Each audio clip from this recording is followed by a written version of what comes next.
Hallelujah, hallelujah. ಶ್ವಾಸ ಇರುವ ಪ್ರತಿ ಪ್ರಾಣಿಯು ಗಟ್ಟಿಯಾಗಿ ಹಲ್ಲೆಲೂಯಾ.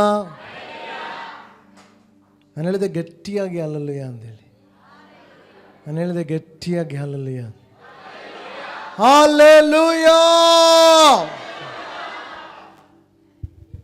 ಕರ್ತನ ಸನ್ನಿಧಿ ನಮ್ಮ ಮಧ್ಯದಲ್ಲಿದೆ. ದೇವರು ತನ್ನ ವಾಕ್ಯಕ್ಕೆ ನಂಬಿಗಸ್ತನಾಗಿದ್ದಾನೆ.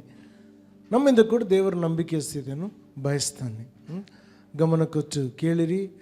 ಈ ಸಮಯದಲ್ಲಿ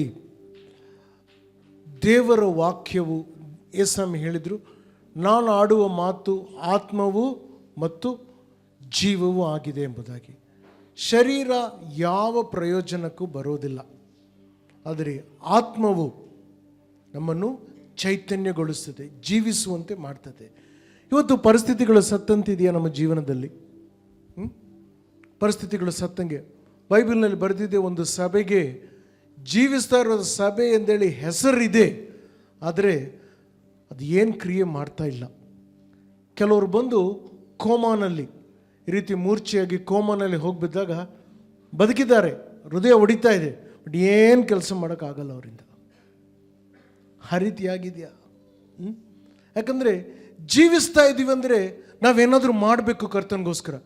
ಪೌಲ್ ಹೇಳ್ತಾನೆ, ಜೀವಿಸುವುದು ಕ್ರಿಸ್ತನಿಗಾಗಿ, ಮರಣ ನನಗೆ ಲಾಭವಾಗಿ. ಜೀವಿಸಿ ನಾವು ಏನು ಮಾಡ್ತಾ ಇಲ್ಲಂತೆ, ಸತ್ತಂಥ ಶವಗಳಾಗಿದ್ದೇವೆ ನಾವಷ್ಟೇ. ಜೀವಿಸುವಂಥ ಶವಗಳು. ಇವತ್ತು ನಾನು ಮಾತಾಡೋದು ಸ್ವಲ್ಪ ಕಠಿಣವಾಗ್ಬೋದು, ಆಗಲಿ, ಸ್ತೋತ್ರ. ಚಾಯ್ ಬಿಸಿಯಾಗಿದ್ರೇ ಚೆನ್ನಾಗಿರ್ತದೆ. ಕೆಲವರಿಗೆ ತಣ್ಣ ಚಾಯ್ ಕುಡಿದ ಅಭ್ಯಾಸ. ಚಳಿಗಾಲದಲ್ಲಿ ಬಿಸಿ ಬಿಸಿನೇ ಬೇಕಂತಾರೆ. ಸೊ ಕೆಲವು ಸಾರಿ ಬಿಸಿಯಾಗಿ ಬರ್ತದೆ, ನಾಲಿಗೆ ಸುಡಬಹುದು, ಸ್ತೋತ್ರ. ಬಟ್ ಚಳಿಗಾಲದಲ್ಲಿ ಬಿಸಿ ಬೇಕು. ಆಮೇಲೆ ಸರಿ, ವಾಕ್ಯವನ್ನು ಪ್ರಾರಂಭಿಸುವಾಗ ಯೆಶಾಯ 6ನೇ ಅಧ್ಯಾಯ ಮೊದಲು 4 ವಚನಗಳನ್ನು ನೋಡಿಕೊಳ್ಳೋಣ. ಏನು ಬರೆದಿದೆ ಇಲ್ಲಿ ಅಂದರೆ, ಅರಸನಾದ ಉಜ್ಜಯನ ಮರಣ ಹೊಂದಿದ ವರ್ಷದಲ್ಲಿ ಕರ್ತನು ಉನ್ನತೋನ್ನತನಾಗಿ ಸಿಂಹಾಸನ ರೂಢನಾಗಿರುವುದನ್ನು ಕಂಡೆನು. ಆತನ ವಸ್ತ್ರದ ಸೆರಿಗೆಯು ಮಂದಿರವನ್ನೆಲ್ಲ ಹರಡಿತು ಎಂಬುದಾಗಿ. ಅದರ ಮೇಲೆ ಸೆರಾಫಿಯರು ನಿಂತಿದ್ದರು. ಪ್ರತಿಯೊಬ್ಬನಿಗೆ 6 ರೆಕ್ಕೆಗಳಿದ್ದವು. 2ರಿಂದ ತನ್ನ ಮುಖವನ್ನು, 2ರಿಂದ ತನ್ನ ಕಾಲುಗಳನ್ನು ಮುಚ್ಚಿಕೊಂಡು 2 ರೆಕ್ಕೆಗಳಿಂದ ಹಾರುತ್ತಾ ಇದ್ದರು ಎಂಬುದಾಗಿ ವಾಕ್ಯದಲ್ಲಿ ನಾವು ನೋಡುತ್ತೇವೆ.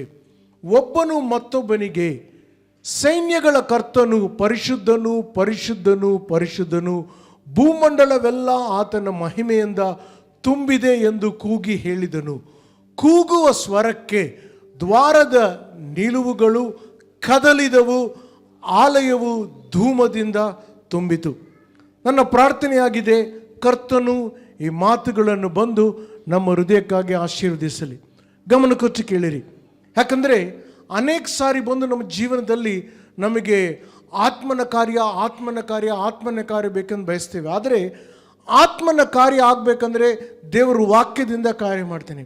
ವಾಕ್ಯವನ್ನು ಯಾರಾದರೂ ಸನ್ಮಾನಿಸಿಲ್ಲ, ವಾಕ್ಯವನ್ನು ಯಾರಾದರೂ ಕೈಕೊಂಡು ನಡಿಲಿಲ್ಲ ಅಂದರೆ ನಮ್ಮ ಜೀವನದಲ್ಲಿ ಏನಾಗೋದಿಲ್ಲ. ದೇವರು ಆಶೀರ್ವದಿಸ್ತಾನೆ, ದೇವರು ಕೇಡಿನಿಂದ ಕಾಪಾಡ್ತಾನೆ, ದೇವರು ಬಂದು ಸೈತಾನ ವಶದಿಂದ ಕಾಪಾಡ್ತಾನೆ, ರೋಗವನ್ನು ಗುಣ ಮಾಡ್ತಾನೆ, ನಮ್ಮ ಅವಶ್ಯಕತೆಗಳನ್ನು ಪೂರೈಸ್ತಾನೆ. ಬಟ್ ಜೀವನದಿಂದ ಏನು ಪ್ರಯೋಜನ ಇಲ್ಲ, ನಿಷ್ಪ್ರಯೋಜನಕರವಾದಂಥ ಜೀವನವಾಗಿರ್ತದೆ. ಗಮನ ಕೊಚ್ಚಿ ಕೇಳಿರಿ. ಇಲ್ಲಿ ಈ ಒಂದು ಅಧ್ಯಾಯದ ಪ್ರಾರಂಭ ಬಂದು ಉಜ್ಜಯನಾದಂತಹ ಅರಸನು, ನಾವೇನು ನೋಡ್ತೇವೆ, ಅರಸನಾದಂತಹ ಉಜ್ಜಯನು ಮರಣ ಹೊಂದಿದ ಕಾಲದಲ್ಲಿ ಅಥವಾ ವರ್ಷದಲ್ಲಿ ಎಂಬುದಾಗಿ ಸ್ಟಾರ್ಟ್ ಆಗ್ತಾ ಇದೆ. ಯೆಶಾಯನ ಜೀವಿತದಲ್ಲಿ ಏನೋ ಒಂದು ಘಟನೆ ಆಯಿತು. ಇವತ್ತು ಕೂಡ ನಮ್ಮ ಜೀವಿತದಲ್ಲಿ ಕರ್ತನೇನೋ ಮಾಡಲಿಕ್ಕಿದ್ದಾನೆ.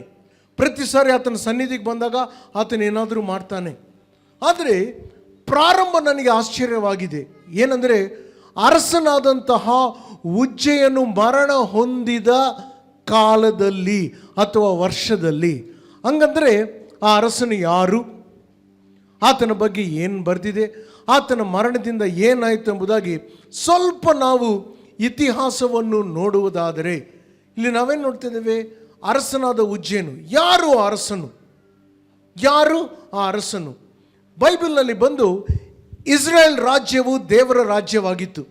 ಆದರೆ ಇಸ್ರೇಲ್ ರಾಜ್ಯವು ಎರಡು ಭಾಗವಾಯಿತು. ಇಸ್ರೇಲ್ ಒಂದು ಭಾಗ, ಯೂದ ಒಂದು ಭಾಗ. ಎರಡು ದೇವರು ಆರಿಸಿಕೊಂಡಂಥ ಜನಾಂಗವೇ. ಆದರೆ ಯೂದ ದೇಶದಿಂದ, ಯೂದ ಗೋತ್ರದಿಂದ ಯೇಸು ಸ್ವಾಮಿ ಭೂಮಿಗೆ ಬಂದರು. ಅದು ಇನ್ನೊಂದು ದಿನ ನೋಡ್ಕೊಳ್ಳೋಣ, ಅದೆಲ್ಲ ಈಗ ಹೇಳಲಿಕ್ಕೆ ಸಮಯವಿಲ್ಲ. ಸೊ ಆಮೇಲೆ ಏನಾಯಿತು ಅಂದರೆ, ಯೂದಾದಲ್ಲಿ ಕೂಡ ಅರಸರಿದ್ದರು, ಇಸ್ರೇಲರು ಕೂಡ ಅರಸರಿದ್ದರು. ಎಲ್ಲ ಅರಸರು ಒಳ್ಳೆಯರಲ್ಲ. ಸಭೆಗೆ ಬರುವ ಎಲ್ಲ ವಿಶ್ವಾಸಿಗಳು ಕ್ರಿಸ್ತನಂತೆ ಅಲ್ಲ, ಆಯಿತಾ? ಎಲ್ಶಡಾಯ್ ಸಭೆಯವ್ರು ಹಿಂಗಿದ್ದಾರೆ, ರಾಜರೇ ಸರಿ ಇರಲಿಲ್ಲಂತೆ. ಸೊ ಯಾರ ಮೇಲೆ ದೂಷಣೆ ಹಾಕ್ಲಿಕ್ಕೆ ಹೋಗ್ಬೇಡ್ರಿ, ಆಯಿತಾ? ಸೊ ಯೂದಾನಲ್ಲಿ ಅನೇಕ ತಪ್ಪುಗಳನ್ನು ಮಾಡಿದರು. ಅವಾಗ ಏನಾಯ್ತಂದರೆ, ದೇವರು ಬಂದು ರಾಜರನ್ನು ತೆಗೆದುಹಾಕ್ತಾ ಇದ್ದ. ಅಮಾಜಿಯಾ ಎಂಬುದಾಗಿ ಒಬ್ಬ ರಾಜನಿದ್ದ ಅಂತೆ.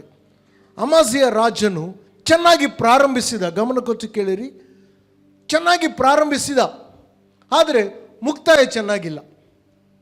ಕ್ರೈಸ್ತವ ಜೀವಿತದಲ್ಲಿ ನೀವು ನಾನು ಹೇಗೆ ಪ್ರಾರಂಭಿಸ್ತೇವೋ ಅದು ಮುಖ್ಯವಲ್ಲ, ಮುಕ್ತಾಯ ಹೇಗಿದೆಯೋ ಮುಕ್ತಾಯದ ಮೇಲೆ ಆತುಕೊಂಡಿದೆ ನಮಗೆ ಬಹುಮಾನ ಸಿಗ್ತದೋ ಅಥವಾ ಇಲ್ಲ ಎಂಬುದಾಗಿ. ಇಡೀ ವರ್ಷ ಚೆನ್ನಾಗಿ ಓದಿ ಪರೀಕ್ಷೆ ಟೈಮಲ್ಲಿ ಚೆನ್ನಾಗಿ ಬರ್ದಿಲ್ಲ ಅಂದರೆ ಮೊಟ್ಟೆ ಸಿಗ್ತದೆ, ಆಯ್ತಾ? ಅಂತ್ಯ ಬಹಳ ಮುಖ್ಯ. ಎಲ್ಲರೂ ಹೇಳ್ತಾರೆ ಓಟದಲ್ಲಿ ಗೆಲ್ಲುವುದು ಮುಖ್ಯವಲ್ಲ, ಭಾಗವಹಿಸುವುದು ಮುಖ್ಯ. ನಾನು ಹೇಳ್ತೇನೆ, ಓಟದಲ್ಲಿ ಗೆಲ್ಲುವುದೇ ಪ್ರಾಮುಖ್ಯ.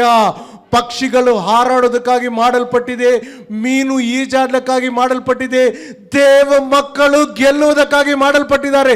ನನ್ನ ಜೀವಿತದಲ್ಲಿ ಕ್ರಿಸ್ತನ ಜಯ ನನಗೆ ಸಿಗ್ತಾ ಇಲ್ಲ ಅಂದರೆ ಎಲ್ಲೋ ಏನೋ ಸರಿ ಇಲ್ಲ. ಅದನ್ನು ಇವತ್ತು ದೇವರು ಸರಿಪಡಿಸ್ಲಿಕ್ಕಿದ್ದಾನೆ. ಇಂಥದಕ್ಕೆಲ್ಲ ಆಮೇಲೆ ಹೇಳಲ್ಲ, ನನಗೆ ಗೊತ್ತು. ಸ್ತೋತ್ರ. ದೇವರ ಆತ್ಮನ ಅನ್ಸಲ್ಲ, ಆಮೇಲೆ ಹೇಳ್ತಾ ಇದ್ದೇನೆ, ಸಾಕು. ಅಮೇಜಿಯಾ ರಾಜನು ಇಸ್ರೇಲ್ನ ದೇವರ ಕಡೆಯಿಂದ ದೂರ ನಡೆಸಿಬಿಟ್ಟ. ಕೆಲವರು ತಂದೆ ತಾಯಿಗಳಂಗಿದ್ದಾರೆ, ಮಕ್ಕಳನ್ನು ದೂರ ನಡೆಸ್ತಾರೆ. ನಿಮ್ಮ ಮಗು ಬೈಬಲ್ ಓದ್ತಾ ಇದೆಯಾ? ಬೈಬಲ್ ಪ್ರಾರ್ಥನೆ ಮಾಡ್ತಾ ಇದೆಯಾ? ಮಗು ಬರುವ ಕಾಣಿಕೆಯಲ್ಲಿ ದಶಮ ಭಾಗ ದೇವರು ಕೊಡ್ತಾ ಇದೆಯಾ? ನೋಡ್ತಾ ಇದ್ದೀರಾ ಅಥವಾ ಇಲ್ಲ? ಆ ರಾಜ ಇಡೀ ದೇಶವನ್ನೇ ದೇವರಿಂದ ದೂರ ನಡೆಸಿದ. ಇವು ತಂದೆ ತಾಯಿಗೆ ನಾವು ಮಕ್ಕಳನ್ನು ದೇವರಿಂದ ದೂರ ನಡೆಸ್ತಾ ಇದ್ದೀವಿ, ದೇವರ ಹತ್ತಿರಕ್ಕೆ ನಡೆಸ್ತಾ ಇದ್ದೀವ. ನಮ್ಮ ಜೀವನ ನೋಡಿ, ನಮ್ಮ ಭಕ್ತಿ ನೋಡಿ, ಮಕ್ಕಳು ನಿಮ್ಮನ್ನು ನೋಡ್ತಾ ಇದ್ದಾರೆ. ಆಲಯದಲ್ಲಿ ಬಂದು 24 ಗಂಟೆ ಫೋನ್ ಇಟ್ಕೊಂಡು ಕುಂತಿದ್ದೀರಾ? ಸಾರಿ, ಇವತ್ತು ನಾನು ಮಾತಾಡಲೇಬೇಕಿದೆಲ್ಲ. ಮಕ್ಕಳು ನೋಡ್ತಾ ಇದ್ದಾರೆ. ನಮ್ಮಪ್ಪ ಆಲಯಕ್ಕೆ ಬಂದಾಗ ರವಿವಾರ ಬೆಳಗ್ಗೆ ಹೆಂಗೆ ರೆಡಿ ಆಗ್ತಾ ಇದ್ದಾನೆ, ತಾಯಿ ಆಸಕ್ತಿಯಿಂದ ರೆಡಿ ಆಗ್ತಾ ಇದ್ದಾಳೆ ಅಥವಾ ಇಲ್ಲ? ಅಯ್ಯೋ ರವಿವಾರನ, ಇವತ್ತು ಯಾರು ವಾಕ್ಯ ಹೇಳ್ತಾರೆ, ಬೇಗ ಮುಗಿಸ್ತಾರೆ. ಇವತ್ತು 1 ಗಂಟೆ ತನಕ ನಾನು ಇಟ್ಕೊತೀನಿ, ನಿಮ್ಮನ್ನು ಗ್ಯಾರಂಟಿ. ಆಮೇಲೆ ಹೇಳ್ಬಿಟ್ಟ ಬಾಲು, ಆಯ್ತು. ಮಕ್ಕಳು ನೋಡ್ತಾ ಇದ್ದಾರೆ. ಈ ಕಾಲದ ಮಕ್ಕಳು ಏನು ಮಾಡ್ತಾರೆ ಗೊತ್ತಾ? ನಾವು ಹೇಳೋದನ್ನು ಕೇಳೋದಿಲ್ಲ, ನಾವು ಮಾಡೋದನ್ನು ನೋಡಿ ಹಂಗೆ ಮಾಡ್ತಾರೆ ಅವರು.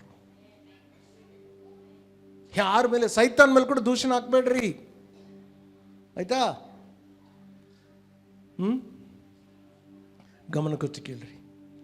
ಆ ರಾಜನ್ ತೆಗೆದು ಬಿಟ್ಟಾಗ ಆ ಊರ್ ಜನರೆಲ್ಲ ಸೇರಿ ಉಜಯ ಎಂಬ 16 ವಯಸ್ಸದ ಯವನಸ್ಥನನ್ನು ರಾಜನಾಗಿ ಸಿಂಹಾಸನದಲ್ಲಿ ಇಟ್ಟರಂತೆ. 16 ವಯಸ್ಸಿನ ಹುಡುಗ. ಯವನಸ್ಥರ ಹತ್ರ ಮಾತಾಡ್ತಿದ್ದೀನಿ ನಾನು. ನನಗೆ 16 ವಯಸ್ಸಿದ್ದಾಗ ಏಸಾಮಿ ನಾನು ಕಂಡುಕೊಂಡೆ. ನನಗೂ ಕಷ್ಟಗಳು ಬಂತು, ನನಗೆ ಆ ಸಮಯದಲ್ಲಿ ಶೋಧನೆಗಳು ಬಂತು. ಫ್ರೆಂಡ್ಸ್ ಎಲ್ಲ ಟೀಕೆ ಮಾಡ್ತಾಯಿದ್ರು. ಸ್ತೋತ್ರ. ಬೈಬಲ್ನಲ್ಲಿ ಬರೆದಿದೆ, ಯವನ ಕಾಲದಲ್ಲಿ ನಿನ್ನ ಸೃಷ್ಟಿಕರ್ತನನ್ನು ಸ್ಮರಿಸಿಕೋ. లేదు, చదువుల బాగా ఒక గవర్నమెంట్ పని వచ్చినాక సేవ చేస్తాను, వద్దు అట్లాంటి సేవ.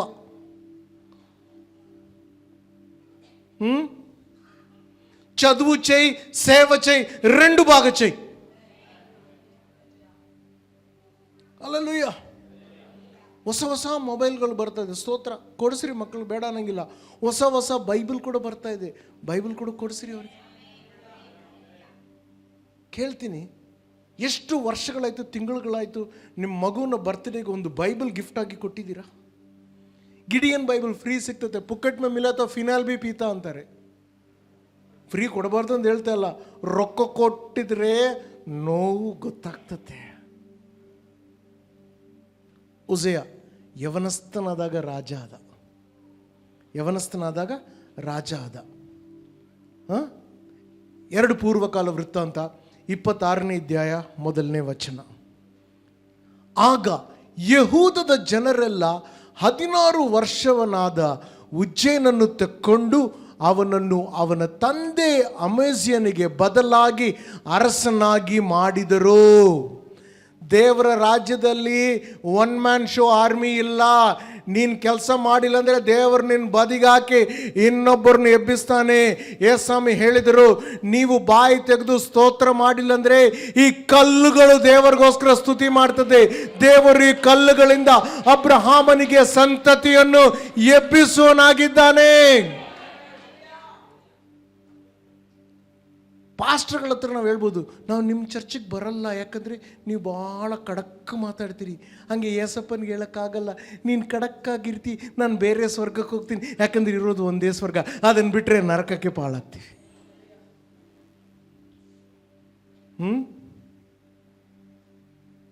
ಉಜಯ ತಂದೆಯ ಪಾಳಲ್ಲಿ ಭಯ ಆಗ್ತದೆ, ಗೊತ್ತಾ?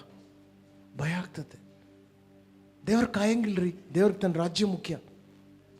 ಮೊರ್ದೆಕೈ ಎಸ್ತರ್ಗೆ ಹೇಳ್ತಾನೆ, ನೀನು ಸುಮ್ಮನೆ ಇದ್ರೆ ಇನ್ನೊಂದು ಕಡೆಯಿಂದ ಸಹಾಯ ಬರ್ತದೆ. ಯಾರು ತಿಳ್ಕೊಬೇಡ್ರಿ, ನಾನಿಲ್ಲಂದ್ರೆ ಆಗಲ್ಲ ಅಂದೇಳಿ ಕತ್ತೆಯನ್ನು ದೇವರು ಎಬ್ಬಿಸಿದ ಪ್ರವಾದಿ ಹತ್ರ ಮಾತಾಡಲಿಕ್ಕೆ. ಈ ಕತ್ತೆಗಳನ್ನು ಸ್ವಾಮಿಯಪ್ಪ ನಿನ್ನ ಮುಟ್ಟಪ್ಪ.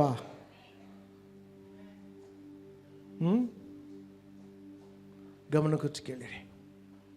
ಈ ಉಜ್ಜೀಯನನ್ನು ರಾಜನಾಗಿ ಮಾಡಿದ ಉಜ್ಜೀಯನ ಜೀವಿತದಲ್ಲಿ ಆದಂಥ ಕೆಲವು ಘಟನೆಗಳನ್ನು, ಎಲ್ಲ ವಾಕ್ಯಗಳು ನೋಡಲಿಕ್ಕೆ ಸಮಯವಿಲ್ಲ, ಘಟನೆಗಳು ಅಂಶವಾಗಿ ಹೇಳ್ತೇನೆ.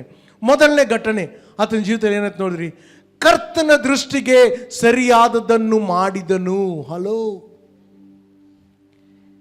ನೀವು ನಾನು ಮಾಡ್ತಾ ಇರೋದು ಮನುಷ್ಯರ ಕಣ್ಣನ್ನು ಮೆಚ್ಚಿಸುವುದಲ್ಲ, దేవరికి మెచ్చికయాగిదియా. ఎవరో ఒకతూరి నాతో తెలుగులో చెప్పినారు, నాకి నచ్చింది నేను చేస్తాను. ಈತ ಏನು ಮಾಡಿದ? ದೇವರ ದೃಷ್ಟಿಯಲ್ಲಿ ಸರಿಯಾದದ್ದನ್ನು ಮಾಡಿದ. ನನ್ನ ಪ್ರಿಯ ಸಹೋದರ ಸಹೋದರಿಯರೇ, ಮನುಷ್ಯರನ್ನು ಮೆಚ್ಚಿಸೋದು ನಿಲ್ಲಿಸ್ಬಿಡು. ದೇವರ ದೃಷ್ಟಿಯಲ್ಲಿ ನಮ್ಮ ಕೆಲಸಗಳು ಸರಿಯಾಗಿದೆಯಾ? ದೇವರ ದೃಷ್ಟಿಯಲ್ಲಿ ಸರಿಯಾಗಿದೆಯಾ? ಹೆಂಗೆ ಪ್ರಾರಂಭಿಸಿದ? ದೇವರ ದೃಷ್ಟಿಯಲ್ಲಿ ಸರಿಯಾದದ್ದನ್ನು ಆತನು ಮಾಡ್ತಾ ಇದ್ದನಂತೆ. ಮತ್ತು ಮುಂದೆ ಏನು ನೋಡ್ತೇವೆ ನಾವಂದರೆ, ದೇವ ದರ್ಶನಗಳಲ್ಲಿ ಗ್ರಹಿಕೆಯುಳ್ಳವನಾಗಿದ್ದ ಜಕರೆಯನ ದಿವಸಗಳಲ್ಲಿ ಅವನು ದೇವರನ್ನು ಹುಡುಕಿದನು. ಕರ್ತನನ್ನು ಹುಡುಕುವ ದಿವಸಗಳು ಮಟ್ಟಿಗೆ ದೇವರು ಅವನನ್ನು ಅಭಿವೃದ್ಧಿಪಡಿಸಿದನು. ಕರ್ತನನ್ನು ಹುಡುಕಿದನು. ನಾವು ಹುಡುಕ್ತೀವ ಕರ್ತನನ್ನು? ಹೌದು ಪಾಸ್ಟರ್, ರವಿವಾರ ಬೆಳಗ್ಗೆ 10:30 ಸರ್ವಿಸ್ಗೆ 10:45 ಬರ್ತೀರಿ. ಬಂದಿದ್ರಲ್ಲಿ 5 ನಿಮಿಷ ಒಳಗೆ 5 ನಿಮಿಷ ಹೊರಗಡೆ. ಹುಡುಕೋದಂದ್ರೆ ಆ ರೀತಿ ಅಲ್ಲ.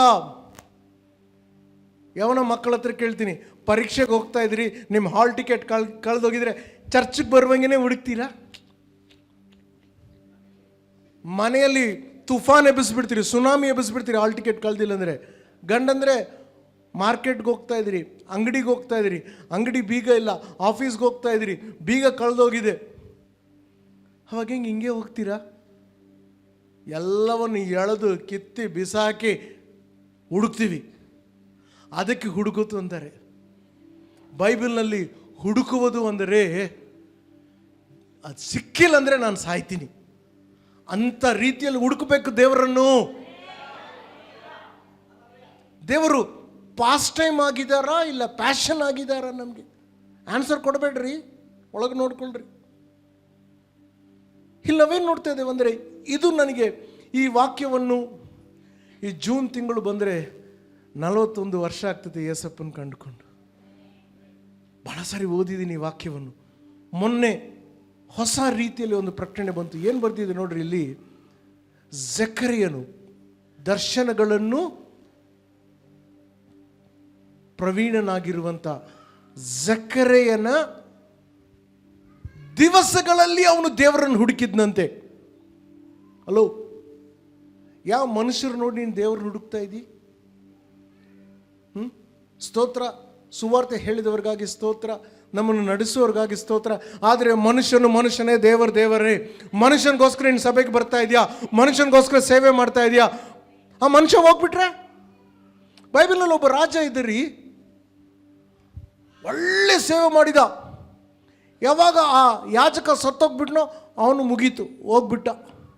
ನನಗೆ ಆಶ್ಚರ್ಯ ಆಯಿತು, ಭಯ ಆಗ್ತದೆ. ಇಲ್ಲಿ ಜಕರಿಯ ಎಂಬಂಥ ಯಾಜಕನ ದಿನಗಳಲ್ಲಿ ದೇವರನ್ನು ಹುಡುಕಿದ್ನು. ಕೆಲವರು ಮನುಷ್ಯರು ನೋಡಿ ಸೇವೆ ಮಾಡ್ತಾರೆ.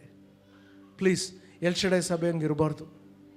ಸ್ತೋತ್ರ. ನಮ್ಮ ನಾಯಕರಿಗಾಗಿ ಸ್ತೋತ್ರ, ನಮ್ಮ ಸಭಾಪಾಲಕರಿಗಾಗಿ ಸ್ತೋತ್ರ, ನಮ್ಮ ಹಿರಿಯರಿಗಾಗಿ ಸ್ತೋತ್ರ. ಆದರೆ ನಾನು ಯೇಸುವನ್ನು ಪ್ರೀತಿಸ್ತೇನೆ. ನಮಗೋಸ್ಕರ ಸಭಾಪಾಲಕ ಪ್ರಾಣ ಕೊಟ್ಟಿಲ್ಲ, ಅಪೊಸ್ತಲ ಪ್ರಾಣ ಕೊಟ್ಟಿಲ್ಲ, ಪ್ರವಾದಿ ಪ್ರಾಣ ಕೊಟ್ಟಿಲ್ಲ, ಯೇಸಪ್ಪ ಪ್ರಾಣ ಕೊಟ್ಟಿದ್ದಾನೆ. ಆತನನ್ನು ಹುಡುಕು, ಆತನಿಗೋಸ್ಕರ ಜೀವಿಸು, ಆತನಿಗೋಸ್ಕರ ಸೇವೆ ಮಾಡು. ಇಲ್ಲಾಂದ್ರೆ ಐಸ್ ಕ್ರೀಮ್ ಮಾರ್ಕೊಂತ ಅಂಗಡಿ ತೆಗೆದು ಬಿಡು. ಯಾರು ಐಸ್ ಕ್ರೀಮ್ ಅಂಗಡಿ ಇಲ್ಲಲ್ಲ? ಸ್ತೋತ್ರ.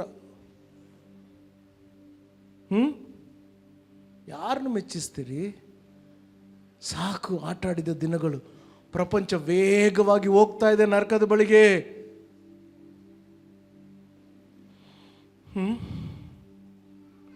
ಮುಂದೆ ನೋಡಿ, ಹುಡುಕುವ ತನಕ ಅವನು ಅಭಿವೃದ್ಧಿ ಆದನು ಎಂಬುದಾಗಿ. ಅವನು ಹೊರಟು ಶತ್ರುಗಳ ಮೇಲೆ ಯುದ್ಧ ಮಾಡಿ ದೇವರು ಅವನಿಗೆ ಸಹಾಯ ಮಾಡಿದ ಹಾಗೆ ಅವರಲ್ಲಿ ಪ್ರತಿಯೊಬ್ಬರನ್ನು ಸೋಲಿಸಿ ತನ್ನನ್ನು ಬಹಳವಾಗಿ ಬಲಪಡಿಸಿಕೊಂಡನು. ಯಾರು ದೇವರನ್ನು ಹುಡುಕ್ತಾರೋ ಆ ವೆಹಿಕಲ್ಗೆ ರಿವರ್ಸ್ ಗೇರ್ ಇಲ್ಲ, ಬರೀ ಮುಂದೆನೇ ಆ ಗಾಡಿ ಹೋಗ್ತತೆ. ಏಸಾಮ್ ಹೇಳಿದ್ರು, ನಾನು ನನ್ನ ಸಭೆಯನ್ನು ಕಟ್ಟುವೆನು, ಸಭೆಯ ನರಕದ ಬಾಗಿಲುಗಳು ಅದರ ಮುಂದೆ ನಿಲ್ಲಿಕ್ಕಾಗಲ್ಲ. ಅಂದರೆ ಸಭೆ ಕೂತ್ಕೊಳ್ಳೋದಲ್ಲ, ಸಭೆ ಹೋಗ್ತಾ ಇರಬೇಕು. ನರಕ ಅಡ್ಡ ಬಂದರೂ ಕೂಡ ಅದನ್ನು ನಿಲ್ಲಿಸಲು ಆಗುವುದಿಲ್ಲ. ಅವನು ಹೋದಾಗ ಎದುರು ಬಂದ ಪ್ರತಿಯೊಬ್ಬ ಶತ್ರುವನ್ನು ಕಲಾಸ್ ಕೊಂದುಬಿಟ್ಟ. ತನ್ನನ್ನು ತಾನು ಬಹಳವಾಗಿ ಬಲಪಡಿಸಿಕೊಂಡನು. ಯೇಸು ನನ್ನ ಬಲ, ಯೇಸು ನನ್ನ ಶಕ್ತಿ, ದೇವರು ನನಗೆ ಆಶ್ರಯ ದುರ್ಗ. ದೇವರು ನನ್ನ ಬಲ, ದೇವರು ನನ್ನ ಶಕ್ತಿ. ಯಾವ ಮನುಷ್ಯನೇನು ಮಾಡೋಕ್ಕಾಗಲ್ಲ.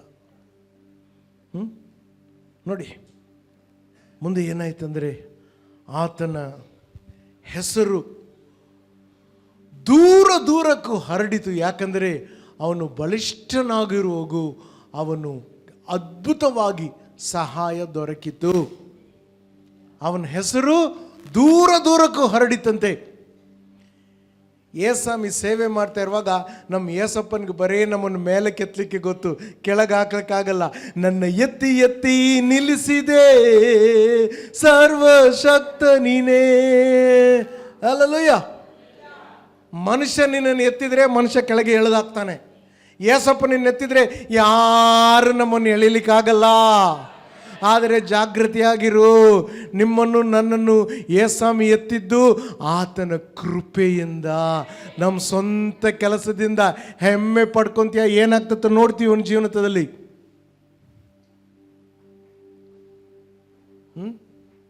ಏನು ಇಲ್ಲದೆ ಇರುವಾಗ, ಕಷ್ಟದಲ್ಲಿರುವಾಗ, ಒಂದೊತ್ತು ರೊಟ್ಟಿ ತಿನ್ಲಿಕ್ಕಿರುವಾಗ ಎಷ್ಟು ಆಸಕ್ತಿಯಿಂದ ಬೈಬಲ್ ಓದ್ತೀವಿ, ಎಷ್ಟು ಆಸಕ್ತಿಯಿಂದ ಪ್ರಾರ್ಥನೆ ಮಾಡ್ತೀವಿ, ಉಪವಾಸ ಮಾಡ್ತೀವಿ.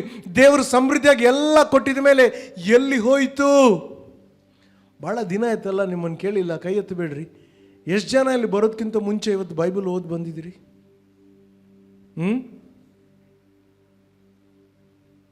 ಎಲ್ಲೋಯ್ತು? ಕಷ್ಟದಲ್ಲಿ ದೇವರ ಸೇವೆ ಮಾಡೋದು ಸುಲಭ, ಅಭಿವೃದ್ಧಿಯಲ್ಲಿ ದೇವರ ಸೇವೆ ಮಾಡೋದು ಭಾಳ ಕಷ್ಟ. ಯಾಕೆ? ಎಲ್ಲ ಇದೆಯಲ್ಲ, ದೇವರ ಅವಶ್ಯಕತೆ ಇಲ್ಲ. ಒಂದು ಊರಲ್ಲಿ ಒಂದು ಸಭೆ ಇತ್ತಂತೆ. ಆ ಸಭೆಯಲ್ಲಿ ಒಂದು ಹೆಂಗಸಿದ್ಲು. ಗಂಡ ಬಂದು ಕೋಟೀಶ್ವರ, ಆದರೆ ವಿಶ್ವಾಸಿ ಅಲ್ಲ. ಆಕೆ ದೇವ್ರನ್ನ ಚೆನ್ನಾಗಿ ನಂಬಿದ್ಲು. ಪ್ರತಿ ವಾರ, ಪ್ರತಿ ಮೀಟಿಂಗ್, ಪ್ರತಿ ಉಪವಾಸಕ್ಕೆ ಮೊದಲನೇ ಚೇರ್ನಲ್ಲೇ ಬಂದು ಕುಂತು ದೇವ್ರನ್ನ ಆರಾಧಿಸ್ತಾ ಇದ್ಲು. ಗಂಡ ಹೊಡಿತಾ ಇದ್ದ, ಬಡಿತಾ ಇದ್ದ, ಆದರೆ ಆಕೆಗೆ ಚಿಂತೆನೇ ಇಲ್ಲ. ನಂಬಿಗಸ್ತಳಾಗಿ ಬರ್ತಾ ಇದ್ಲು. ಒಂದಿನ ಗಂಡ ಸತ್ತೋಗ್ಬಿಟ್ಟ. ಆಕೆನೇ ವಾರಿಸೀಗ. ಸಭೆ ಪಾಸ್ಟರ್ಗೆ ಎಲ್ಲರಿಗೆ ಖುಷಿ ಆಯಿತು. ಕೋಟೀಶ್ವರಳು ಫಸ್ಟ್ ಬೆಂಚಲ್ಲಿ ಕುಂತಾರಂದರೆ ಕೆಲವು ಪಾಸ್ಟರ್ಸ್ಗೆ ಸಂತೋಷ ಆಗ್ತದೆ. ಆದರೆ ಈಗ ಏನು ಮಾಡಿದ್ಲು? ಮೆಲ್ಲಕ್ಕೆ ಮುಂದಿನ ಚೇರಿಂದ ಹಿಂದೆ, ಹಿಂದಿನ ಚೇರಿಂದ ಹಿಂದೆ, ಕೊನೆಗೆ ಬಾಗಿಲತ್ರ ಕೂತ್ಕೊಳ್ಳೋರು ಜಾಗ್ರತೆ. ಅದಕ್ಕೆ ಮುಂದೆ ಕೂತ್ಕೋಬೇಕು. ಎಸ್.ಟಿ ಬಸ್ ಹತ್ತಿದ್ರೆ ಮುಂದಿನ ಸೀಟ್ ಬೇಕು, ಚರ್ಚಿಗೆ ಬಂದರೆ ಹಿಂದಿನ ಸೀಟ್ ಬೇಕು. ಯಾಕೋ ನನಗೆ ಗೊತ್ತಾಗ್ತಾ ಇಲ್ಲ, ನೀವೇ ಹೇಳ್ಬೇಕು. ಹಿಂದಕ್ಕೆ ಹೋದ್ಲಂತೆ. ಆಮೇಲೆ ಸಭೆಗೆ ಬರೋದು ಏನಾಯಿತು? ಬರೀ ವಾರಕ್ಕೆ ಒಮ್ಮೆ ಬರ್ತಾ ಇದ್ಲು, ರವಿವಾರ ಒಂದಿನ ಬರ್ತಾ ಇದ್ಲು. ಆಮೇಲೆ ಅದನ್ನು ನಿಲ್ಲಿಸ್ಬಿಟ್ಲು. ಕರ್ತನ ಭೋಜನ ಇದ್ರೆ, ಮತ್ತೆ ಕೆಲವು ಕರ್ತನ ಭೋಜನ ಇದ್ರೆ ಸಭೆ ಫುಲ್ ಆಗಿಬಿಡ್ತದೆ. ಬೇರೆ ದಿನ ಕರ್ತನ ಇಲ್ವಾ ಆರಾಧನೆ ಮಾಡಲಿಕ್ಕೆ? ಆಮೇಲೆ ಏನಾಯಿತು? ಯಾರ್ದಾದ್ರೂ ನಾಮಕರಣ, ಮದುವೆ, ಯಾರಾದರೂ ಸತ್ತರೆ ಅದಕ್ಕೆ ಬರಲಿಕ್ಕೆ ಶುರು ಮಾಡಿದ್ದಂತೆ. ಆಮೇಲೆ ಬರೀ ಕ್ರಿಸ್ಮಸ್ಗೆ, ಗುಡ್ ಫ್ರೈಡೆ, ಈಸ್ಟರ್ಗೆ ಬರಲಿಕ್ಕೆ ಶುರು ಮಾಡಿದ್ದಂತೆ. ಆವಾಗ ಸಭಿಕರೆಲ್ಲ ಹೇಳಿದ್ರಂತೆ, ಪಾಪ ಗಂಡ ಇದ್ದಿದ್ರೆ ಚೆನ್ನಾಗಿರ್ತಿತ್ತಲ್ಲ, ಗಂಡ ಸತ್ತ ಮೇಲೆ ಹಿಂಗಾಗ್ಬಿಟ್ಲು. ಇಲ್ಲ, ಆಕೆ ಒಳಗೆ ಇದ್ದಿದ್ದನ್ನು ಗಂಡನ ಮರಣ ಹೊರಗೆ ತಂದುಬಿಡ್ತು. ಗಮನ ಕೊಟ್ಟು ಕೇಳ್ರಿ. ಈ ರೂಮೆಲ್ಲ ಈ ರೂಮೆಲ್ಲ ಕತ್ತಲಲ್ಲಿದೆ ಅಂದ್ಕೊಳ್ರಿ. ನಾನು ಬಂದು ಲೈಟ್ ಹಾಕಿದಾಗ ಲೈಟಿಂದ ಇಷ್ಟೊಂದು ಧೂಳಿದೆ ನೋಡಿ. ಇಲ್ಲ, ಧೂಳು ಮೊದಲೇ ಇತ್ತು, ಲೈಟ್ ಅದನ್ನು ತೋರಿಸಿತ್ತು. ಕೆಲವು ಘಟನೆಗಳಾದಾಗ ಒಳಗಿದ್ದುದು ಹೊರಗೆ ಬಂದುಬಿಡ್ತದೆ. ಹಲೋ, ಯಾಕೆಲ್ಲ ನಿಶ್ಶಬ್ದವಾಗಿದ್ರೆ? ಸ್ತೋತ್ರ ಅಂದರೆ ಒಳಗೆ ಇಳಿತಾ ಇದೆ. ಅಲ್ಲೆಲ್ಲೂಯ್ಯ. ಏನಾಯಿತು? ಪ್ರಸಿದ್ಧಿ ಹೊಂದಿದಾಗ ಹುಷಾರಾಗಿರು. ದಿನಕರನ್ ಅಂಕಲ್ ಸೇವಕರು ಚೆನ್ನಾಗಿ ಹೇಳಿದರು. ಭಾಳ ಮಂದಿ ಹೇಳ್ತಾರಂತೆ ಬಂದು ಅಂಕಲ್ ಹತ್ರ ಹೇಳ್ತಿದ್ರು. ಆ ಕಾಲದಲ್ಲಿ ಅವ್ರು ಹಿಂಗೆ ಮಾತಾಡಿದ್ರು, ಇವ್ರು ಹಿಂಗೆ ಮಾತಾಡಿದ್ರು, ನನ್ನ ಬಗ್ಗೆ ಹಿಂಗೆ ಮಾತಾಡಿದ್ರು, ಅವ್ರು ಹಿಂಗೆ ಮಾತಾಡ್ತಾರೆ. ನೀನು ಮಾತಾಡಿಲ್ವಾ ಬೇರೆಯವ್ರ ಬಗ್ಗೆ? ಅವಾಗ ಬೇರೆಯವ್ರ ಮನಸ್ಸು ನೋಯಿಸಿಲ್ವಾ?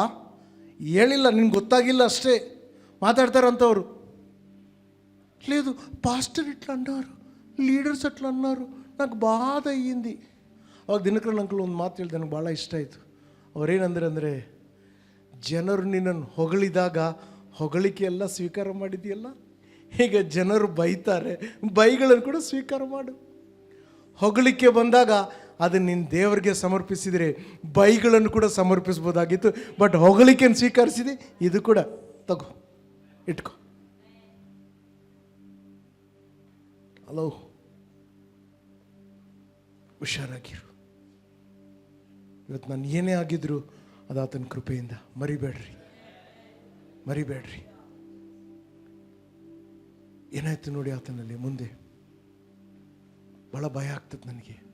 ಅವನು ಬಲ ಹೊಂದಿದ ಮೇಲೆ ಅವನ ಹೃದಯವು ನಾಶನಕ್ಕೆ ತಲುಪಟ್ಟಿದ್ದು. ಯಾಕಂದರೆ ಅವನು ಧೂಪಪೀಠದ ಮೇಲೆ ಧೂಪ ಸುಡುವುದಕ್ಕೆ ಕರ್ತನ ಆಲಯದಲ್ಲಿ ಪ್ರವೇಶಿಸಿ ತನ್ನ ದೇವರಾದ ಕರ್ತನಿಗೆ ವಿರೋಧವಾಗಿ ಅಪರಾಧ ಮಾಡಿದನು. ಯಾವಾಗ? ಬಲ ಹೊಂದಿದ ಮೇಲೆ. ನನ್ನ ಕಡೆ ನೋಡಿ, ನೀನು ರಾಜ ಆಗಿರ್ಬೋದು, ಬಟ್ ನೀನು ಯಾಜಕ ಅಲ್ಲ. ನೀವು ಯಾರೇ ಆಗಿರ್ಬೋದು, ದೇವರು ಕೊಟ್ಟ ಕೆಲಸ ಮಾಡ್ರಿ. ದೇವರು ನಮಗೆ ಸಭೆಯಲ್ಲಿ ನಮಗೆ ಕೊಟ್ಟ ಕೆಲಸ ಚೇರ್ ಹಾಕೋದಂದ್ರೆ ಅದನ್ನು ಹಾಕ್ರಿ. ನಿಮಗೆ ಗೊತ್ತಿದೆಯಾ? ನೀವು ಬರೀ ಇಲ್ಲಿದ್ದವ್ರು ನೋಡ್ತೀರಿ, ವಾಕ್ಯ ಹೇಳೋರು ನೋಡ್ತೀರಿ, ಹಾಡು ಆಡೋರು ನೋಡ್ತೀರಿ. ನಿನ್ನೆ ರಾತ್ರಿ ಮೀಡಿಯಾ ಮತ್ತು ಸೌಂಡ್ ಸಿಸ್ಟಮ್ ಅವರು ರಾತ್ರಿ 9:30 10 ತನಕ, ಸುಮಾರು 9:30 ತನಕ ಇಲ್ಲಿದ್ದರು. ವೈರ್ ಇದಾಗಿ ಮೊನ್ನೆ ಸಿಡಿಲು ಬಿಸಿಲೆಲ್ಲ ಮಳೆ ಎಲ್ಲ ಬಂದಕ್ಕೆ ಭಾಳ ಇದು ಸುಟ್ಟೋಗಿತ್ತು. ಅವ್ರು ಕಷ್ಟಪಟ್ಟು ಕೆಲಸ ಮಾಡಿದ್ರೆ ಇವತ್ತು ನಮಗೆ ಒಂದು ಸ್ವರ ಆಗ್ತಾ ಇರಲಿಲ್ಲ, ಕೇಳಲಿಕ್ಕೆ ಆಗ್ತಾ ಇರಲಿಲ್ಲ. ಯಾವ ಕೆಲಸ ಬೇಕು ನಮಗೆ? ಎಲ್ಲರೂ ಕಾಣುವಂಥದ್ದು ಮಾತ್ರ ಬೇಕಾ? ಕಾಣದೇ ಇರುವಂಥದ್ದು, ಕಣ್ಣು ಎಲ್ಲರಿಗೆ ಕಾಣ್ತತೆ, ಕಿವಿ ಎಲ್ಲರಿಗೆ ಕಾಣ್ತತೆ. ಆದರೆ ಇಡೀ ದೇಹದಲ್ಲಿ ಬರೀ ಕಿವಿ ಕಣ್ಣು ಇದ್ದಿದ್ರೆ ಇಲ್ಲಿ ಯಾರಾದರೂ ಇರ್ತಿದ್ದೀರಾ? ಎಲ್ಲರೂ ಓಡೋಗ್ಬಿಡ್ತಿದ್ದೀರಿ. ಹೃದಯ ಒಳಗಿದೆ, ಕಣ್ಣಿಗೆ ಕಾಣಲ್ಲ ಅದು. ಆದರೆ ಹೃದಯಕ್ಕೆನಾದಾದರೆ ಫಸ್ಟ್ ಓಡೋಗ್ತೀರ ಆಸ್ಪತ್ರೆಗೆ. ಕಾಣದೇ ಇರುವವುಗಳಿಗೆ ದೇವರು ಭಾಳ ಮಹತ್ವ ಕೊಟ್ಟಿದ್ದಾನೆ. ಇವತ್ತು ನೀವು ಬರೀ ಬಂದು ಕೂತ್ಕೊಂಡು ಪ್ರಾರ್ಥನೆ ಮಾಡ್ತಾ ಇರ್ಬೋದು. ಯಾರು ನಿಮ್ಮನ್ನು ನೋಡ್ತಾ ಇಲ್ವಾ? ಸ್ತೋತ್ರ, ಕರ್ತ ನೋಡ್ತಾ ಇದ್ದ. ನೀವು ಹೃದಯದಂಗೆ ಇರ್ಬೋದು, ನೀವು ಶ್ವಾಸಕೋಶದಂತೆ ಇರ್ಬೋದು. ನೀವು ಸಾಕು, ಚಿಕ್ಕ ಮಕ್ಕಳಂತೆ ವರ್ತಿಸೋದು ಬೇಡ. ಬೆಳೆಯೋಣ ಸ್ವಲ್ಪ. ಪಕ್ಕದಲ್ಲಿದ್ದು ನೋಡಿ ಹೇಳ್ರು, ಬೆಳೆ, ಗ್ರೋ ಅಪ್, ಬೆಳೆ, ಕೊಂಚం జీవితంలో ఎదుగు చెప్పండి. ಏನಾಯ್ತು ನೋಡ್ರಿ. ಯಾಜಕರು ಮಾಡಬೇಕಾದ ಕೆಲಸ ಹೋಗಿ ಮಾಡಿದ, ಅವನು ತಡೆ ಮಾಡಿದರು. ಬೇಡಪ್ಪ. ಸರಿದಿದ್ದಾಗ ಅವನಿಗೆ ಕೋಪ ಬಂತು. ಕೆಲವರಿಗೆ సరిపడిಸಿದರೆ ಭಾಳ కోప బರ್ತతే. నువ్వు తప్పు చేస్తున్నావు చేయదంటే నువ్వెవరు చెప్పేకి? నీ జీవితం బాగుందా? బాగు ఉన్ని లేని నీ కరెక్ట్ చేస్తే తీసుకో కరెక్షన్. ನೋಡ್ರಿ ಏನಾಯ್ತು ಇಲ್ಲಿ. సరిదిద్ದಾಗ సిట్టు ಬಂತು. ನಾನು రాజ, నేను ఇంట్లో యజమానుడు, నేను చెప్పింది వినాలా. వినరు. ప్రేమతో జీవితంతో చూపించు, అప్పుడు అందరు వింటారు. ಸಿಟ್ಟು ಬಂತು. ಒಬ್ಬ ವಿಶ್ವಾಸಿಯಲ್ಲಿ ಎಷ್ಟು ಬೆಳವಣಿಗೆ ಇದೆ ಹೆಂಗೆ ಗೊತ್ತಾಗ್ತದೆ ಗೊತ್ತಾ? ಯಾರಾದರೂ ಸರಿಪಡಿಸಿದರೆ ಅದನ್ನು ನಾವು ಸ್ವೀಕರಿಸಬೇಕು. ಯಾರಾದರೂ ಸರಿದಿದ್ದುವಿಕೆಯನ್ನು ಸ್ವೀಕರಿಸಿಲ್ಲ ಅಂದರೆ, ನಾನು ಹೇಳಿಲ್ಲ, ಒಬ್ಬ ಸೇವಕರು ಹೇಳಿದರು, ಸರಿದಿದ್ದುವಿಕೆಯನ್ನು ನಾವು ಸ್ವೀಕರಿಸಲಿಲ್ಲ ಅಂದರೆ ನಮ್ಮ ಆತ್ಮೀಯ ಜೀವನಕ್ಕೆ ಶವಪೆಟ್ಟಿಗೆ ಆರ್ಡರ್ ಕೊಟ್ಟಿದ್ರೆ ಅಂತೆ, ಬೇಗ ಬರ್ತದ್ದು. ಶವಪೆಟ್ಟಿಗೆ ಯಾಕೆ ಬರ್ತದ್ರಿ? ಶವ ಸಂಸ್ಕಾರಕ್ಕೆ. ಜಾಗೃತಿ. ಕ್ರಿಸ್ತನು ಬರುವ ತನಕ ನಮ್ಮನ್ನು ಚೇಂಜ್ ಮಾಡ್ತಾ ಇರ್ತಾನೆ. ಪ್ರತಿದಿನ ನಾವು ಚೇಂಜ್ ಆಗ್ತಾ ಇರಬೇಕು. ಯಾರು ಪರಿಪೂರ್ಣರಲ್ಲ. ನನ್ನಲ್ಲಿ ಬಲಹೀನತೆಗಿದೆ, ನಿಮ್ಮಲ್ಲಿ ಬಲಹೀನತೆ ಇದೆ. ಬೇರೆಯವ್ರ ಬಲಹೀನತೆ ಮೇಲೆ ಕೈ ಕಣ್ಣಾಗಬೇಡ. ನಿನ್ನ ಬಲಹೀನತೆಯನ್ನು ಮೊದಲು ಸರಿಪಡಿಸ್ಕೊ. ಎಸ್ ಎಮ್ ಹೇಳಿದ್ರು, ಬೇರೆಯವ್ರ ಕಣ್ಣಲ್ಲಿರೋ ಧೂಳು ತೆಗೆದಕ್ಕಿಂತ ಮುಂಚೆ ನಿನ್ನ ಕಣ್ಣಲ್ಲಿರೋ ದೊಡ್ಡ ಪರದೆಯನ್ನು ತೆಗಿ. ಬೇರೆಯವ್ರ ಬಗ್ಗೆ ಮಾತಾಡೋದು ಭಾಳ ಸುಲಭ ರೀ. ನಮ್ಮ ಬಗ್ಗೆ ಏನು? ನಮ್ಮ ಬಗ್ಗೆ ಏನು? ಇವತ್ತು ಅನೇಕರಿಗೆ ಚುಚ್ಚುತ್ತಾ ಇರ್ಬೋದು. ಚುಚ್ಚಲಿ, ಸ್ತೋತ್ರ. ಅವಾಗಲೇ ಹೋದ ವಾರ ನಾವು ಕೇಳಿದ್ವಲ್ಲ ಸುವಾರ್ತೆ ಬಗ್ಗೆ, ಮಿಷನ್ಸ್ ಬಗ್ಗೆ ಮಾತಾಡ್ತೀನಿ. ಇನ್ನೂ ಈಗ ಸ್ಟಾರ್ಟಿಂಗ್ ಅಷ್ಟೇ, ಇನ್ನೂ ದೊಡ್ಡ ಸಂಗತಿಗಳು ಬರಲಿಕ್ಕಿದೆ ನೋಡ್ರಿ. ಸಿಟ್ಟು ಬಂತು, ಏನಾಯಿತು? ಕೋಪ ಬಂದನು, ಸ್ವೀಕರಿಸಲಿಲ್ಲ. ತಕ್ಷಣವೇ ಕುಷ್ಠರೋಗ ಬಂತು.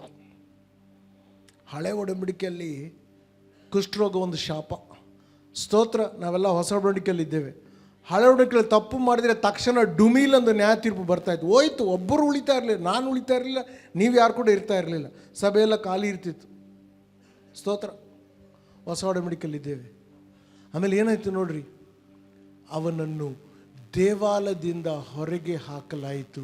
ಅವನು ಸಾಯುವ ತನಕ ಕುಷ್ಠರೋಗಿಯಾಗಿಯೇ ಇದ್ದನು. ರಾಜ 16 ವಯಸ್ಸಿನಲ್ಲಿ ಆರಿಸಿಕೊಂಡು, ಸ್ಟಾರ್ಟಿಂಗ್ ಚೆನ್ನಾಗಿತ್ತು, ಬಲ ಹೊಂದಿದ, ಮೇಲಕ್ಕೆ ದೇವರೆತ್ತಿದ್ರು. ಕುಷ್ಠರೋಗಿಯಾಗಿ, ಶಾಪಗ್ರಸ್ತನಾಗಿ, ಹೊರಗೆ ತಳ್ಳಲ್ಪಟ್ಟವನಾಗಿ ಸತ್ತ. ಬೇಕಾಗಿದೆಯಾ ಅದೆಲ್ಲ ನಮಗೆ?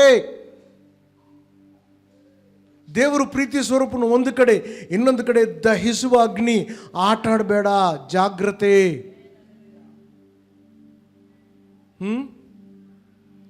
ಎಲ್ಲ ಕಡೆ ಬೋರ್ಡ್ ಹಾಕಿರ್ತಾರೆ, 22,000 ವೋಲ್ಟ್ ಜಾಗ್ರತೆ, ಕರೆಂಟ್ದು. ದೇವರು ಅದಕ್ಕಿಂತಲೂ ಜಾಸ್ತಿ ಇದ್ದಾನೆ. ಮನುಷ್ಯನ ಕಣ್ಣನ್ನು ನಾವು ಮಂಕು ಮಾಡ್ಬೋದು, ದೇವರು ದಹಿಸುವ ಅಗ್ನಿ. ಜಾಗ್ರತೆ ಆಗಿರೋಣ. ಪ್ರೀತಿ ಸ್ವರೂಪನು. ಇಂಥ ರಾಜನು ಸತ್ತೋಗಿದ್ದಾನೆ. ಈಗ ನಾವು ಮೇನ್ ಟಾಪಿಕ್ ಬರ್ತಾ ಇದ್ದೀನಿ. ಈಗ ಬರೀ ಇದು ಸ್ಟಾರ್ಟರ್ಸ್ ಅಸ್ತ್ರೆ. ಏನಾಯಿತು? ಈ ರಾಜ ಯೆಶಯ, ಈ ರಾಜನ ಸಮಯದಲ್ಲಿ ಪ್ರವಾದಿಯಾಗಿದ್ದ. ಅನೇಕ ಪ್ರವಾದನೆಗಳೆಲ್ಲ ಹೇಳಿದ. ಈಗ ರಾಜ ಸತ್ತೋಗ್ಬಿಟ್ಟಾನೆ. ಯೆಶಯ ಜೀವನದಲ್ಲಿ ಏನೋ ಆಗಲಿಕ್ಕಿದೆ. ಈಗ ಏನೋ ಆಗಲಿಕ್ಕಿದೆ. ಹಳೆಯ ಅನುಭವಗಳನ್ನು ಮರೆತು ಬಿಡು. ಪ್ರತಿದಿನ ಹೊಸ ತೈಲ ಬೇಕು, ಹೊಸ ఎಣ್ಣె ಬೇಕು. నేను ఒకప్పుడు ఇంత సువార్త చెప్పినాను, ఇప్పుడేం చేస్తున్నావు?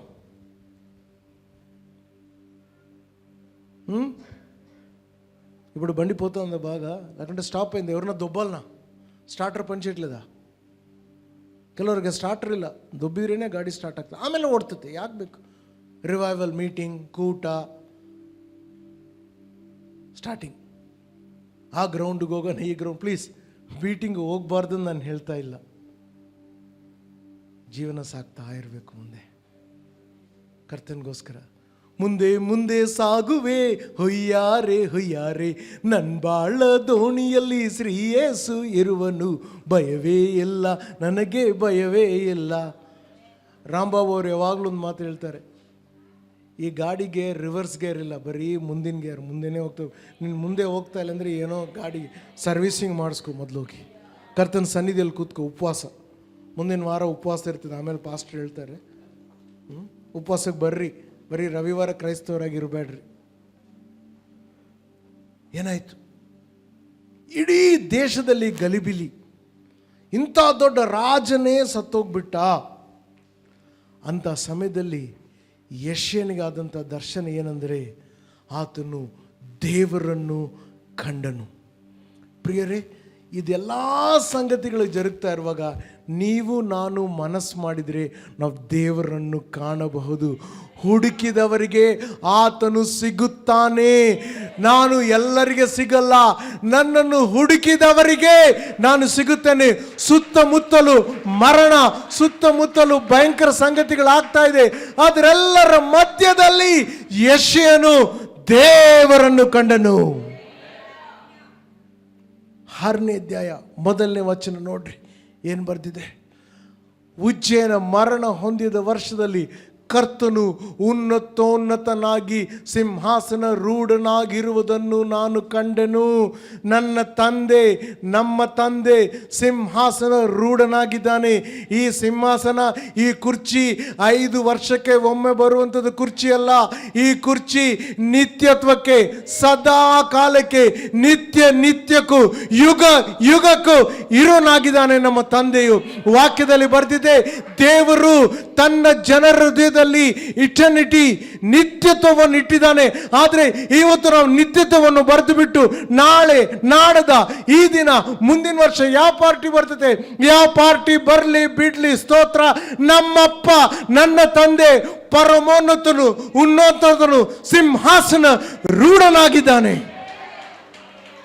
ಅಂತ ದೇವರು ನನ್ನ ಕಡೆ ಇದ್ದಾಗ ನನ್ನನ್ನು ಎದುರಿಸುವವರಾರು? ಸೇನಾಧೀಶ್ವರನಾದ ಯೆಹೋವನು ನನ್ನ ಸಂಗ. ಇದು ಬರೇ ಹಾಡಲ್ಲ, ಇದು ಜೀವನದ ಸ್ಟೈಲ್ ಆಗಿರಬೇಕು. ಕೆಲವರು ಬರೀ ರವಿವಾರ ಒಂದೇ ಸ್ಟೈಲ್ ಮಾಡ್ತಾರೆ. ದಿನಾ ಸ್ಟೈಲ್ ಮಾಡು. ಮನೆಯಲ್ಲಿ ಯಾರು ಇಲ್ಲದೆ ಇರುವಾಗ ದಾವೀದ್ ಏನು ಮಾಡ್ತಾ ಇದ್ದ?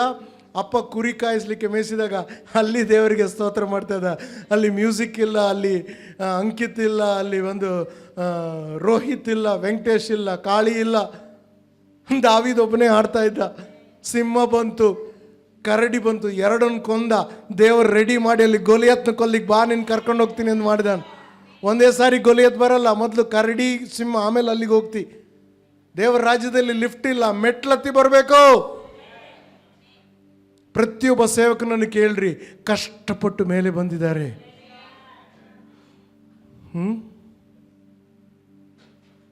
ದೇವರನ್ನು ನೋಡಿದ ನಿಮ್ಮ ನನ್ನ ತಂದೆ ಸಿಂಹಾಸನ ರೂಢನಾಗಿದ್ದಾನೆ.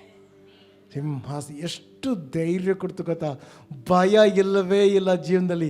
ಯಾರು ಯಾವನು ಏನು ಮಾಡಲಿಕ್ಕೆ ಆಗೋದಿಲ್ಲ. ನನ್ನಲ್ಲಿ ಇರುವಾತನು ಲೋಕದಲ್ಲಿ ಇರುವಾತನಕ್ಕಿಂತ ದೊಡ್ಡವನಾಗಿದ್ದಾನೆ. ನನ್ನ ವೈರಿಗಳು ನನ್ನ ವಿರುದ್ಧ ಒಂದು ಮಾರ್ಗದಲ್ಲಿ ಬಂದರೆ 7 ಮಾರ್ಗದಲ್ಲಿ ಓಡುತ್ತಾರೆ. ನನ್ನ ವಿರುದ್ಧವಾಗಿ ಮಾಡಲ್ಪಟ್ಟ ಯಾವ ಆಯುಧವೂ ಫಲಿಸುವುದಿಲ್ಲ. ಇದು ಬರೀ ಸೇವಕರಿಗಲ್ಲ, ಬೈಬಲ್ ಅನ್ನು ನಂಬುವ ಪ್ರತಿಯೊಬ್ಬ ವಿಶ್ವಾಸಿಗೆ ಈ ವಾಕ್ಯವಿದೆ. ನೀನು ಅದಕ್ಕೆ ಆಮೇನ್ ಹೇಳಿ ಅದನ್ನು ನಿನ್ನದಾಗಿ ಮಾಡಿಕೊಳ್ಬೋದು. ಕ್ರೈಸ್ತವ ಜೀವನ ಅಂದರೆ ಬರೇ ಸಭೆಗೆ ಬರೋದು, ಇರೋದು 1.5 ತಾಸು, ಅದರಲ್ಲಿ ಕೂಡ ಅರ್ಧ ಗಂಟೆ ಲೇಟಾಗಿ ಬರ್ತೀರಿ. ನೋಡಿ, ಬೈಬಲಲ್ಲಿ ಏನು ಬರೆದಿದ್ದರೆ, ಆತನ ವಸ್ತ್ರದ ಸೆರಿಗೆಯು ಮಂದಿರವನ್ನೆಲ್ಲ ಹರಡಿತು. ಆ ಸೆರಿಗೆ ಏನು ಗೊತ್ತಾ? ಆತನ ಮಹಿಮೆ. ಆತನ ಮಹಿಮೆ. ಕರ್ತನು ಉನ್ನತನನ್ನು ಪರಮೋನ್ನತನನ್ನು ನೀನು ನೋಡಿದಾಗ ಆತನ మహిమను అనుభవిಸ್ತೀವಿ. ಭಾಳ ಮಂದಿ ಹೇಳ್ತಾರೆ, మహిమను చూసినాను, ఏం మహిమ, నాకు డౌట్ వస్తుందಪ್ಪ. ಆತನ ಮಹಿಮೆಯನ್ನು ಕಂಡ್ರೆ ಲೈಫ್ ಚೇಂಜ್ ಆಗಬೇಕು. ದೇವರನ್ನು ಕಂಡ ಪ್ರತಿಯೊಬ್ಬರ ಲೈಫಲ್ಲಿ ಚೇಂಜ್ ಆಯಿತು. ನಿನ್ನೆ ಯಾರೊಬ್ಬರು ಬಂದು ಭೇಟಿಯಾಗ್ಲಿಕ್ಕೆ ಬಂದಿದ್ರು. ಅಣ್ಣ, ನೀ ಹೆಂಗೆ ಹೇಳ್ತೀಯಣ್ಣ, ನಾನು ದೇವರಲ್ಲಿ ಇಲ್ಲ ಅಂದೇಳಿ ಫುಲ್ಲು ನಂಬಿಕೆ ಇದೆ. ನಾನು ಪ್ರೇಯರ್ ಮಾಡಿದಾಗೆಲ್ಲ ದೇವರು ನನಗೆ ಎಲ್ಲ ಕೊಡ್ತಾನೆ, ನಾನು ಅದ್ಭುತಗಳೆಲ್ಲ ನೋಡ್ತಾ ಇದ್ದೀನಣ್ಣ. ಒಂದೇ ಪ್ರಶ್ನೆ ಕೇಳಿದೆ, ನಿಜ ಹೇಳು, ಸುಳ್ಳು ಹೇಳ್ಬೇಡ, ಈ ಕ್ಷಣದಲ್ಲಿ ದೇವರು ಬಂದರೆ ಸ್ವರ್ಗಕ್ಕೆ ಎತ್ತಲ್ಪಡ್ತೀನಿ ಅಂತ ನಂಬಿಕೆ ಇದೆಯಾ? ಅಣ್ಣ, ಯಾರು ಹೇಳಲಿಕ್ಕಾಗ್ತದಣ್ಣ? ಸರ್, ನಾನು ಹೇಳ್ತೀನಿ, ನಾನು ರೆಡಿ ಇದ್ದೀನಿ. ನೀನು ಇಲ್ಲ ಅಂದರೆ ಏನೋ ಸಮಥಿಂಗ್ ಇಸ್ ರಾಂಗ್. ಪ್ಲೀಸ್,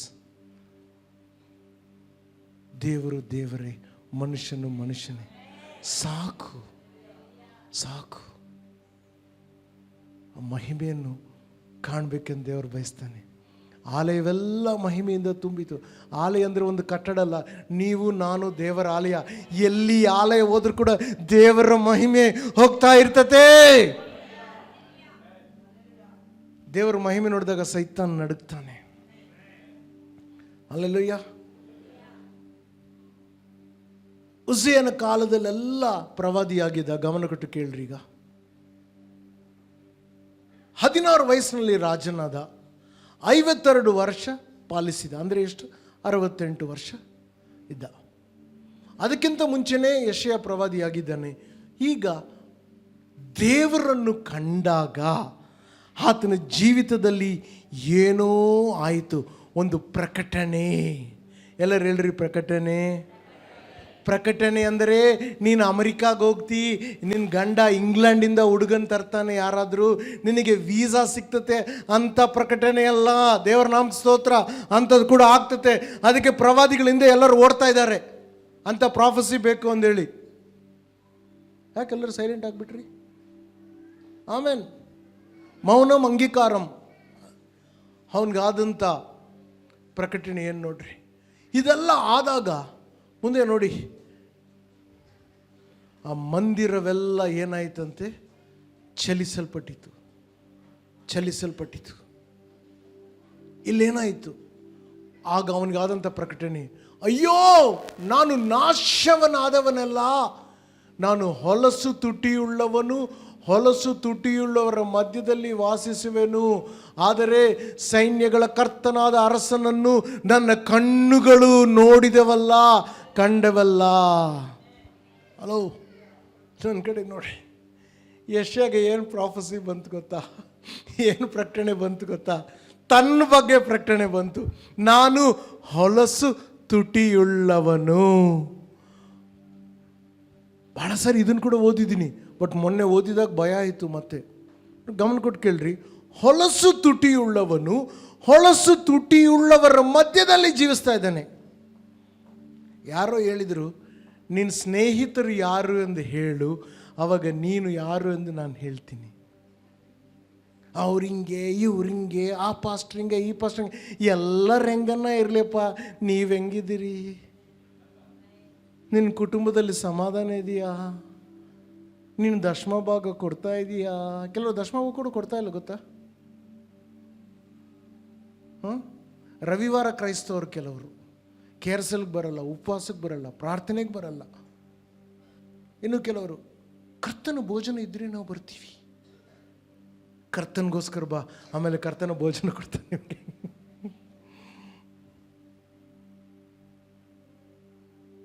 ಮನಸ್ಸು ಮುರಿಯಲ್ಪಡಬೇಕು. ಹೊರಗಡೆ ಕೋಟಿಗಟ್ಟಲೆ ಆತ್ಮಗಳನ್ನು ನಶಿಸಿ ಹೋಗ್ತವೆ. ಏನು ಮಾಡ್ತಾ ಇದ್ದೀವಿ ನಾವು?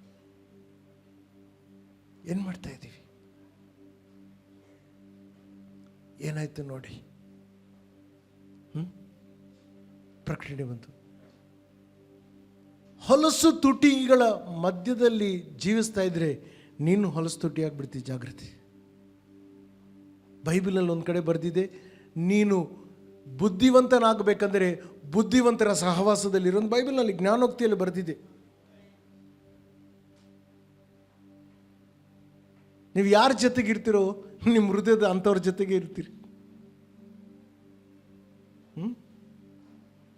ಹಲೋ, ಯಾಕೆ ಎಲ್ಲರೂ ಸೈಲೆಂಟ್ ಆಗಿದ್ದೀರಿ? ಸ್ತೋತ್ರ. ನೀವು ಸೈಲೆಂಟ್ ಆಗಿದ್ರೆ ನನಗೆ ಖುಷಿ ಆಗ್ತದೆ. ನನಗೆ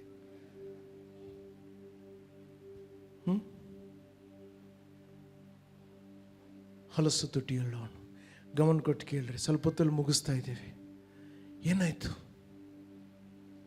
ಆ ಪ್ರಕಟಣೆ ಬಂದಾಗ, ಸ್ವಾಮಿ ಅಯ್ಯೋಪ, ನಿನ್ನ ಮಹಿಮೆಯನ್ನು ನೋಡಿದ್ದೇನೆ, ಸೇನಾಧೀಶ್ವರನಾದಂಥ ಯೆಹೋವನನ್ನು ನನ್ನ ಕಣ್ಣುಗಳು ಕಂಡವು, ನನ್ನ ಹೊಲಸು ತುಟಿ ಕೂಡ ನನಗೆ ಕಂಡಿತು. ಹಾಗೆ ಏನಾಯ್ತು ನೋಡ್ರಿ, ಯಾವಾಗ ನಮ್ಮ ತಪ್ಪು ಆಗ, ಎಲ್ಲರೂ ಹೇಳ್ರಿ ಆಗ, ಅವನು ದೇವರನ್ನು ನೋಡಿದಾಗ, ಆ ಪ್ರಕಟಣೆ ಬಂದಾಗ ಏನೋ ಆಯಿತು, ಸೆರಾಫಿರಲ್ಲಿ ಒಬ್ಬನು ತಂಡಸದಿಂದ ಯಜ್ಞವೇದಿಯಲ್ಲಿರುವ ಕೆಂಡವನ್ನು ಕೈಯಲ್ಲಿ ಹಿಡಿದುಕೊಂಡು ಹಾರಿ ಬಂದನು. ಅದನ್ನು ನನ್ನ ಬಾಯಲ್ಲಿಟ್ಟು, ಇಗೋ ಇದು ನಿನ್ನ ತುಟಿಗೆ ತಗಲಿತು, ನಿನ್ನ ದೋಷವು ತೊಲಗಿ ನಿನ್ನ ಪಾಪವು ನೀಗಿ ಶುದ್ಧವಾಯಿತು ಎಂದು ಹೇಳಿದನು. ಇವತ್ತು ಕೂಡ ಆ ಸ್ವರ್ಗದ ವೇದಿಯಲ್ಲಿ ಬೆಂಕಿ ಇದೆ. ಇವತ್ತು ಕೂಡ ಆ ಸ್ವರ್ಗದ ಬೆಂಕಿಯಲ್ಲಿ ಅಗ್ನಿ ಕೆಂಡಗಳಿದೆ ನೋಡಿ. ಅಶುದ್ಧ ತುಟಿಯುಳ್ಳವನು ಎಂದು ಹೇಳಿದಾಗ ಆ ಕೆಂಡವನ್ನು ದೂತನು ತಂದು ತುಟಿಯಲ್ಲಿಟ್ಟನು.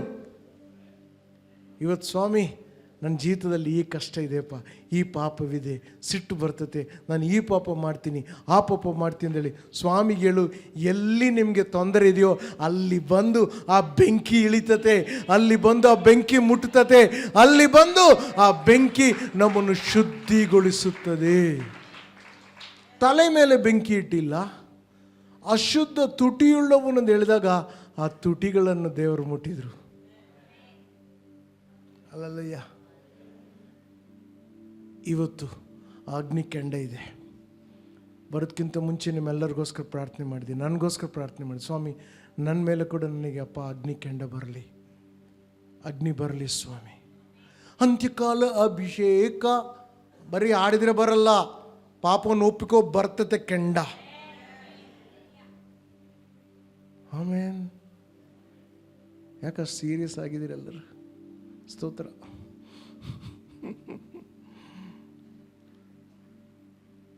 ಆಮೇಲೆ ಏನಾಯ್ತು ನೋಡ್ರಿ, ಮುಖ್ಯವಾದ ಭಾಗಕ್ಕೆ ನಾವು ಬಂದಿದ್ದೀವಿ. ದೇವರು ಮೊದಲನೇದಾಗಿ ನಮ್ಮನ್ನು ಶುದ್ಧಿ ಮಾಡ್ತಾನೆ. ಆಮೇಲೆ ಕರೆ ಬಂತು. ಯಾರನ್ನು ಕಳಿಸಲಿ, ಯಾವನು ನಮಗೋಸ್ಕರ ಹೋಗುವನು ಎಂಬ ಕರ್ತನ ನುಡಿಯನ್ನು ಸಹ ಕೇಳಿ, ನಾನು ಇದ್ದೇನೆ, ನನ್ನನ್ನು ಕಳಿಸು. ಯಾರನ್ನು ಕಳಿಸಲಿ? ನನ್ನ ಕಡೆ ನೋಡಿ. ಹೋದ ವಾರ ಮಿಷನ್ಸ್ ಬಗ್ಗೆ ಅನಿಲ್ ಅವರು ಹೇಳ್ತಾ ಇದ್ರು. ಎಲ್ ಶಡೈ ಸಭೆ ಕಳಿಸುವ ಸಭೆ ಆಗಿದೆ. 2000 ವರ್ಷಗಳಾಯಿತು ಯೇಸಪ್ಪ ಬಂದು ಶಿಲುಬೆಯಲ್ಲಿ ಬಂದು ಪ್ರಾಣ ಕೊಟ್ಟು ಭೂಮಿಯಿಂದ ಹೋದರು. ಇವತ್ತು ಕೂಡ ಆ ಕರೆ ಇದೆ. ಯಾರನ್ನು ನಾನು ಕಳಿಸಲಿ? ಆದಿಯಿಂದ ದೇವರು ಕೂಗ್ತಾ ಇದ್ದಾರೆ, ಯಾರನ್ನು ಕಳಿಸಲಿ, ಯಾರನ್ನು ಕಳಿಸಲಿ? ಎಲ್ಲಿದ್ದೀರಿ ನೀವು? ಹುಡುಕ್ತಾ ಇದ್ದಾನೆ ದೇವರು. ಆದಾಮವ್ವ ಪಾಪ ಮಾಡಿದ ಕೂಡ ದೇವರವ್ರನ್ನ ಹುಡುಕಿಕೊಂಡು ಬಂದ. ಆದಾಮನೇ, ನೀನು ಎಲ್ಲಿದ್ದೀ? ನೀನು ಎಲ್ ಶಡೈ ಸಭೆಯೇ ಬಂದು ಕುರ್ಚಿಯಲ್ಲಿ ಕುಂತು ಹೋಗೋದಲ್ಲ. ದೇವರು ಕೇಳ್ತಾ ಇದ್ದಾನೆ, ಎಲ್ಲಿದ್ದೀರಿ ನೀವು? ಯಾರು ಹೋಗ್ತಾರೆ ನನಗೋಸ್ಕರ? ನಾನು ಹೋಗಲ್ಲ. ಅದಕ್ಕೆ ಭಾರತ ಇನ್ನೂ ರಕ್ಷಣೆ ಹೊಂದಿಲ್ಲ. ಸುವಾರ್ತೆ ತಲುಪದ ಊರು ಇರಲೇಬಾರದು. ಬರೀ ಹಾಡಿದ್ರೆ ಆಗಲ್ಲ, ಹೋಗ್ಲಿಕ್ಕೆ ರೆಡಿ ಆಗಬೇಕು. ಹೋಗ್ತೀರಾ? ಇವತ್ತು ತಪ್ಪರ್ಥ ಮಾಡಿಕೊಳ್ಬೇಡ್ರಿ, ಸರಿಯಾಗಿ ಅರ್ಥ ಮಾಡಿಕೊಳ್ಳ್ರಿ. ನಾವು ನಿಮ್ಮ ಕೆಲಸ ಬಿಟ್ಟು ರಾಜೀನಾಮೆ ಕೊಟ್ಟು ಬರ್ರಿ ಅಂತ ಹೇಳ್ತಾ ಇಲ್ಲ. ಎಲ್ಲೇ ಇದ್ರೂ ನಾವು ಸಾಕ್ಷಿಗಳಾಗಿ ಜೀವಿಸಬಹುದು. ಸ್ಮಿತ್ ವಿಗಲ್ಸ್ವರ್ತ್ ಕೊಳಾಯಿ ರಿಪೇರಿ ಮಾಡ್ತಾ ಇದ್ದ. ಹೆಂಡತಿ ಸುವಾರ್ತೆ ಸಾರ್ತಾ ಇದ್ಲು, ಅವ್ನು ಕೊಳಾಯಿ ರಿಪೇರಿ ಮಾಡ್ತಾ ಇದ್ದ. ಹೆಂಡತಿ ಲೇಟ್ ಬರ್ತಾ ಇದ್ಲು, ಮನೆಗೆ ಸಿಟ್ಟು ಬಂತು. ನಾನು ಬಾಸ್, ಲೇಟ್ ಬರಬಾರ್ದು. ದೇವರ ಆತ್ಮನನ್ನು ಮುಟ್ಟಿದ. ಸುಮಾರು 15-16ಕ್ಕಿಂತ ಹೆಚ್ಚು ಸತ್ತವರನ್ನು ಅವನು ಬದುಕಿಸಿದ. ಕೊಳಾಯಿ ರಿಪೇರ್ ಮಾಡೋನು. ಬೈಬಲ್ ಸ್ಕೂಲ್ ಹೋಗಿಲ್ಲ ಅವನು, ಕೊಳಾಯಿ ರಿಪೇರ್ ಮಾಡೋನು. ಅವನ ಹೆಂಡತಿ ಸತ್ತೋದಾಗ 8 ಸಾರಿ ಆಕಿನ ಎಬ್ಬಿಸ್ಬಿಟ್ಟ. 9ನೇ ಸಾರಿ ದೇವ್ರು ಹೇಳ್ದ, ಅಪ್ಪ ಟೈಮ್ ಆಗಿದೆ, ಆಕಿ ನನ್ನ ಹತ್ರ ಬರಬೇಕು, ಸುಮ್ಮನೆ ಇರು ಅಂದೇಳಿ. ನೆಪಗಳು ನಿಲ್ಲಿಸ್ಬಿಡೋಣ್ರಿ. ಕುಂಟು ನೆಪಗಳು ಸಾಕುಗಳು ನಿಲ್ಲಿಸ್ಬಿಡೋಣ. ಆಗ ಮಾತ್ರ ಭಾರತ ಕ್ರಿಸ್ತನ ಕಡೆಗೆ ಬರ್ತೈತಿ, ಇಲ್ಲಂದ್ರೆ ಆಗಲ್ಲ. ಇಷ್ಟು ಸಾವಿರಾರು ವರ್ಷಗಳಾಗಿದ್ರು ಕೂಡ ದೇವರ ಕರೆ ಇನ್ನೂ ಅದಾಗಿದೆ. ಯಾರನ್ನು ನಾನು ಕಳಿಸಲಿ? ಯಾರು ಹೋಗ್ತಾರೆ ನನಗೋಸ್ಕರ? ಫಾರಿನ್ಗೆ ಕೆಲಸ ಮಾಡಲಿಕ್ಕೆ ಹೋಗ್ತಾ ಇದ್ದೀರಿ, ನಿಮ್ಮ ಮಕ್ಕಳನ್ನು ದೇಶ ವಿದೇಶಕ್ಕೆ, ಬಾಂಬೆಗೆ, ಅಲ್ಲಿಗೆ ಇಲ್ಲಿಗೆ ಕೆಲಸಕ್ಕೆ ಕಳಿಸ್ತೀರಿ. ಕಳಿಸೋದು ಬೇಡ ಅಂತ ನಾನು ಹೇಳ್ತಾ ಇಲ್ಲ. ಸೇವೆಗೋಸ್ಕರ ಯಾರಾದರೂ ಕಳಿಸ್ಲಿಕ್ಕೆ ರೆಡಿಯಾಗಿದ್ದೀರಾ?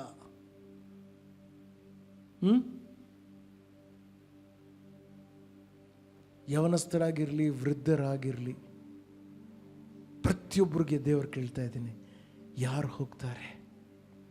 ಯಾರು ಹೋಗ್ತಾರೆ? ಇರೋ ಸ್ಥಳದಲ್ಲಿ ನಾವು ಸಾಕ್ಷಿಗಳಾಗಿರ್ಬೋದಲ್ಲ ಆತನಿಗೆ. ಜನರು ನಮ್ಮ ಜೀವಿತದಲ್ಲಿ ವ್ಯತ್ಯಾಸವನ್ನು ಕಂಡು ಕೇಳಿದಾಗ ನಾವು ಅವ್ರಿಗೆ ಹೇಳೋಣ. ಕೆಲವರು ಯೇಸ್ವಾಮಿ ಮಕ್ಕಳನ್ನು ಹೇಳಿಕೊಳ್ಳಿಕ್ಕೆ ನಾಚಿಕೆ ಪಡ್ತಾರೆ. చర్చకు ఊరికే పోతామంతే. క్రైస్తవుడు అని చెప్పు, బాప్తిజం తీసుకున్నానని చెప్పు. ನನ್ನ ಕುರಿತು ಜನರ ಮುಂದೆ ನೀನು ನಾಚಿಕೆ ಪಟ್ಟರೆ ಸ್ವರ್ಗದಲ್ಲಿ ಎಲ್ಲರ ಮುಂದೆ ನಾಚಿಕೆ ಪಡ್ತೀನಿ.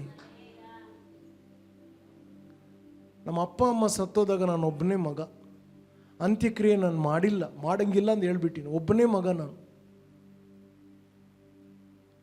ಮಾಡಿಲ್ಲ. ಫುಲ್ಲು ರಿಲೇಟಿವ್ಸ್ ಎಲ್ಲ ಸಿಟ್ಟು ಮಾಡ್ಕೊಂಡವ್ರು. ಮಾಡ್ಕೊಳ್ಳಿ, ಏಸಪ್ಪನಿಗೆ ಭಾಳ ಖುಷಿ ಆಯ್ತು. ಆದರೆ ಕುಟುಂಬನ ಚೆನ್ನಾಗಿ ನೋಡಿಕೊಂಡೆ. ಇವತ್ತೇನಂತಾರೆ ಗೊತ್ತಾ, ಅಪ್ಪ ಅಮ್ಮನ ಸತ್ತೋದಾಗ ಅದು ಒಂದು ಮಾಡಲಿಲ್ಲ, ಬೇರೆ ಎಲ್ಲ ವಿಷಯದಲ್ಲಿ ಗಣೇಶ್ ಭಾಳ ಒಳ್ಳೆಯ ಹುಡುಗ.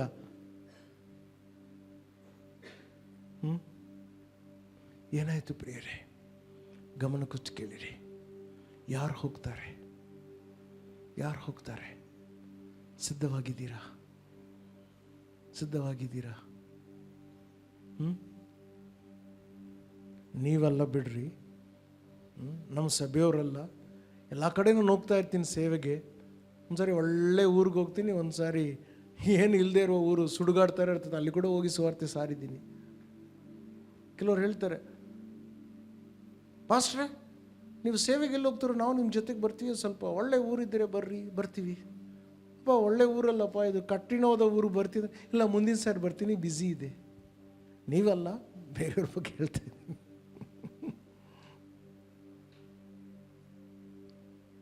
ಜಾನ್ ವೆಸ್ಲಿ ಅಂದೇಳೋ ಒಬ್ಬ ಸೇವಕರು ಮೆಥಡಿಸ್ಟ್ ಸಭೆಯನ್ನು ಸ್ಥಾಪಿಸಿದರು. ಅವ್ರು ಹೇಳಿದರು, ನನ್ನ ಸಭಿಕರನ್ನೆಲ್ಲ ಒಂದು ದಿನ ಪಿಕ್ನಿಕ್ ಕರ್ಕೊಂಡು ಹೋಗ್ಬೇಕು ನರಕಕ್ಕೆ.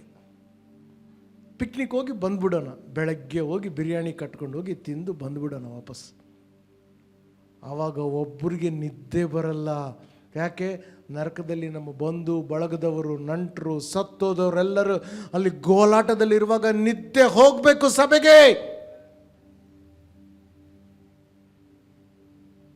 IPL ನೋಡ್ಲಿಕ್ಕೆ ಆಗ್ತದೆ ರಾತ್ರಿ, ಆದರೆ ಒಂದು 2 ತಾಸು ಟೈಮ್ ಹೆಚ್ಚಾದರೆ ಟೈಮ್ ವಾಚ್ ನಮ್ಮ ಹತ್ರನೂ ಇದೆ ನೋಡ್ಕೊಳ್ಳಿಕ್ಕೆ. ಅದಕ್ಕೆ ರೀ ಆತ್ಮಗಳು ನಶಿಸಿ ಹೋಗ್ತವೆ.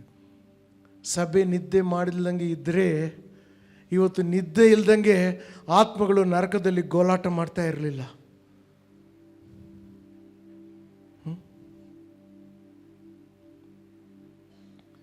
ಸ್ವಲ್ಪ ಹೊತ್ತಲ್ಲಿ ಮುಗಿಸ್ತಾ ಇದ್ದೇನೆ, ಗಮನ ಕೊಟ್ಟು ಕೇಳಿರಿ. ಏನಾಯಿತು?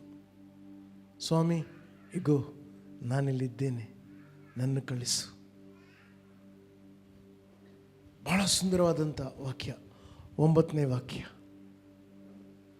ಏನು ಬರ್ದಿದೆ ನೋಡ್ರಿ. ಅದಕ್ಕೆ ಆತನು ಹೋಗಿ ಈ ಜನರಿಗೆ ಹೇಳು ಅಂದನು. ಅದಕ್ಕೆ ಆತನು, ಏನಂದ? ಸ್ವಾಮಿ ಈಗೋ ನಾನು ಇಲ್ಲಿದ್ದೀನಿ ಅಷ್ಟೇ. ದೇವರೇನಂದರು? ಹೋಗು, ಈ ಜನರಿಗೆ ಹೋಗಿ ಹೇಳು. ಪ್ಲೀಸ್ ನನ್ನ ಕಡೆ ನೋಡಿ ಎಲ್ಲರೂ.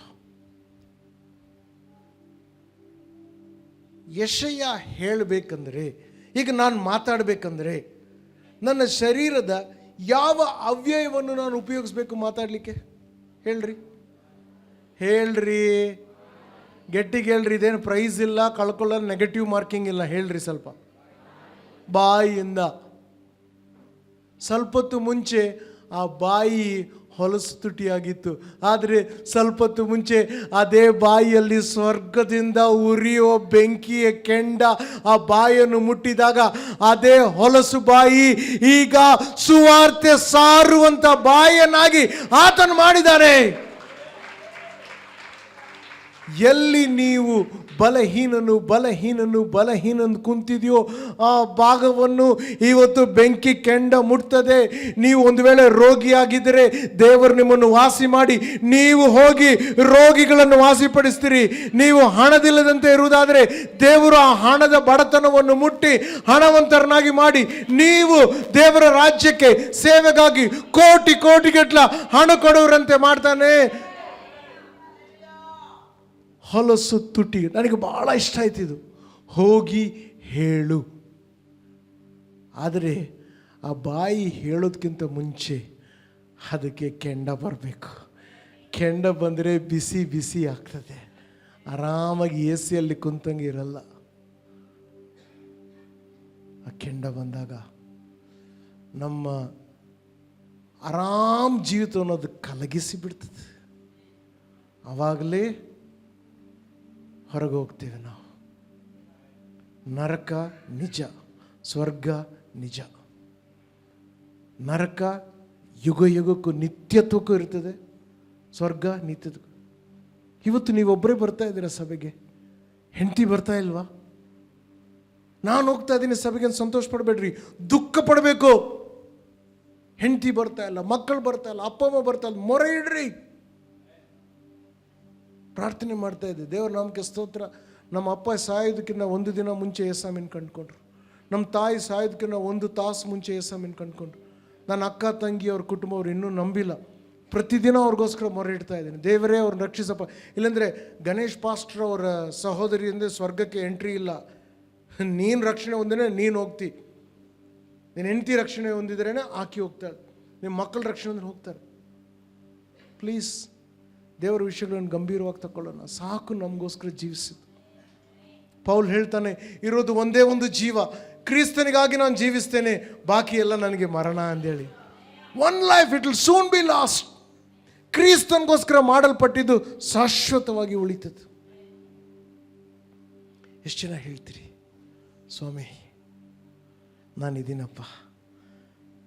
ಒಂದು ವಿಷಯ ಗೊತ್ತಾ, ನಮ್ಮ ಬಲಹೀನತೆಗಳು ನಮ್ಮ ಬಲಗಳು ದೇವರಿಗೆ ಬೇಕಾಗಿಲ್ಲ, ದೇವರಿಗೆ ನಾವು ಬೇಕು. ಆ ಬಲಹೀನತೆಯನ್ನು ಬಲವನ್ನಾಗಿ ಬದಲಾಯಿಸ್ತಾನೆ, ನಮ್ಮನ್ನು ಉಪಯೋಗಿಸ್ತಾನೆ. ನೀವು ಯಾರೇ ಆಗಿರಲಿ.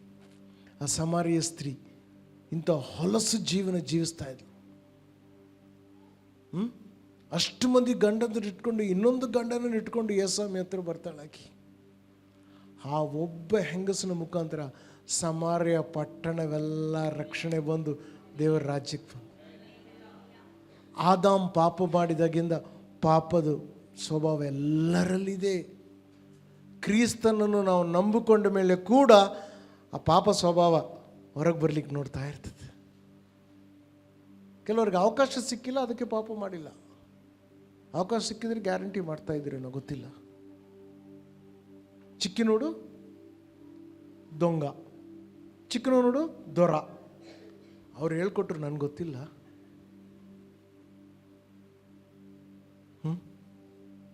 ಯಾರು ಹೋಗೋರು? 2000 ವರ್ಷಗಳಿಂದ ಆ ಮೊರೆಯನ್ನು ಕೇಳಿ ಎಷ್ಟೋ ಮಿಷನರಿಗಳು ಭಾರತಕ್ಕೆ ಬಂದಾರೆ, ಎಷ್ಟೋ ಸೇವಕರು. ಯಾಕ್ರಿ ನಮ್ಮ ಸಭೆಯ ಲಕ್ಷಗಟ್ಟ ಹಣ ನಾವು ಯಾಕೆ ಖರ್ಚು ಮಾಡ್ತಾ ಇದ್ವಿ? ಆ ಊರಿಗೆ ಈ ಊರಿಗೆ, ಆ ದೇಶಕ್ಕೆ ಈ ದೇಶಕ್ಕೆ ಇಷ್ಟು ತಿರುಗ್ತಾ ಇದ್ದಾರೆ. ಬೆಳ್ಳಾರಿಯಿಂದ ಹಾಸ್ಪಿಟ್ಲ್ಗೆ ಹೋದಂಗೆ ಶ್ರೀನಿವಾಸ್ ಪಾಸ್ಟರ್ 100 ಸಾರಿ ಬಂದು ಹೋಗ್ತಿದ್ದಾರೆ ದುಬೈಯಿಂದ ಭಾರತಕ್ಕೆ. ಯಾಕೆ? ಆ ಕರೆಗೆ ಕಿವಿ ಕೊಟ್ಟಿದ್ದಾರೆ. ದೇವರು ನಮ್ಮ ಪಾಸ್ಟ್ ಟೈಮ್ ಆಗಿದ್ದಾರಾ, ಪ್ಯಾಷನ್ ಆಗಿದ್ದಾರಾ? ಹಾಬೀಸ್ಗೆ ಏమంటారు ಕನ್ನಡಲ್ಲೂ? ಹಾಬೀಸ್ ಎಲ್ಲ ಬೇರೇನೋ ಇದೆ ಅದಕ್ಕೆ. ಹವ್ಯಾಸ ಯಾವಾಗ ಮಾಡ್ತೇವೆ? ಫ್ರೀ ಟೈಮ್ ಇದ್ದಾಗ, ಟೈಮ್ ಪಾಸ್ಗೆ. ಇವತ್ತು ಸುವಾರ್ತೆ ಹವ್ಯಾಸ ಆಗಿದೆಯಾ ಇಲ್ಲ ಹೃದಯದ ಆಸೆ ಆಗಿದೆಯಾ?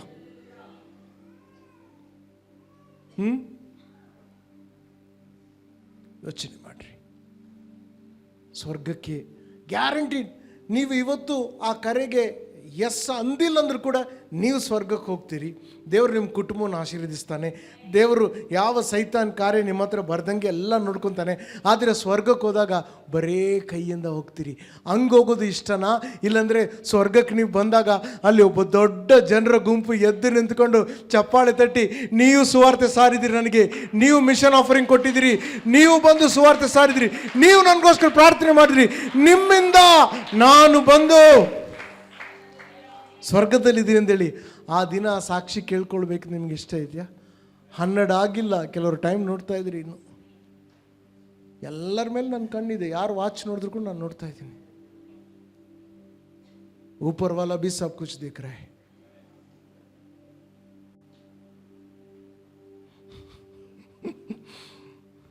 ಪ್ರಿಯರೇ,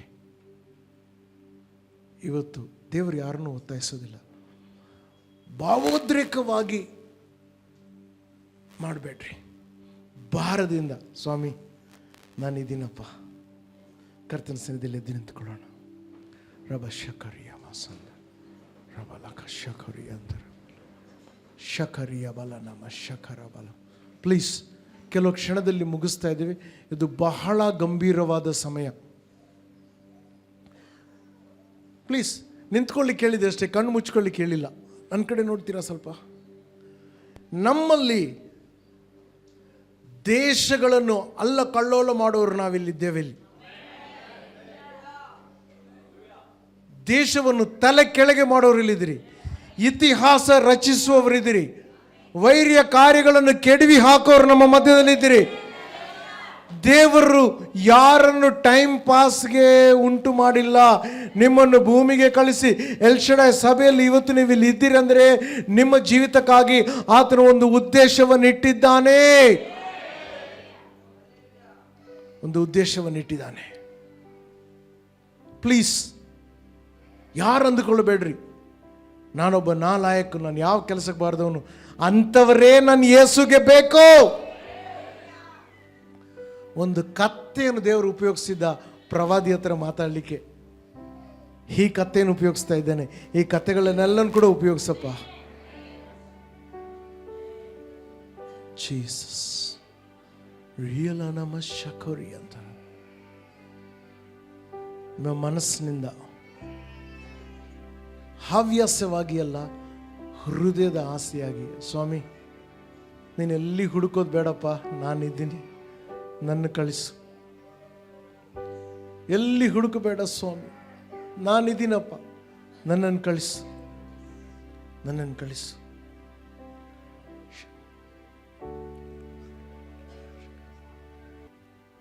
ಪ್ರಿಯರೇ, ಪ್ಲೀಸ್, ಬಹಳ ಗಂಭೀರವಾದಂಥ ಸಮಯ. ಸ್ವರ್ಗದಿಂದ ಆ ಸೆರಾಫಿಯರು ಬರ್ತಾರೆ. ಅಗ್ನಿಕೆಂಡವನ್ನು ಎಲ್ಲಿ ನಮಗೆ ತೊಂದರೆ ಇದೆಯೋ ಅಲ್ಲಿ ಮುಟ್ತಾರೆ, ಮುಟ್ಟಿ ನಮ್ಮನ್ನು ವಾಸಿ ಮಾಡ್ತಾರೆ. ಯಾವ ತುಟಿಗಳು ಅಶುದ್ಧವಾಗಿದೆಯೋ ಅದೇ ತುಟಿಗಳನ್ನು ದೇವರು ಉಪಯೋಗಿಸಿದ್ರು.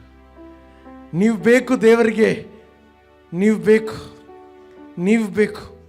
ಆತನ ಕಣ್ಣು ಎಲ್ಲರ ಮೇಲೆ ಹರಿತಾ ಇದೆ. ನನಗೋಸ್ಕರ ಯಾರು ಹೋಗ್ತಾರೆ?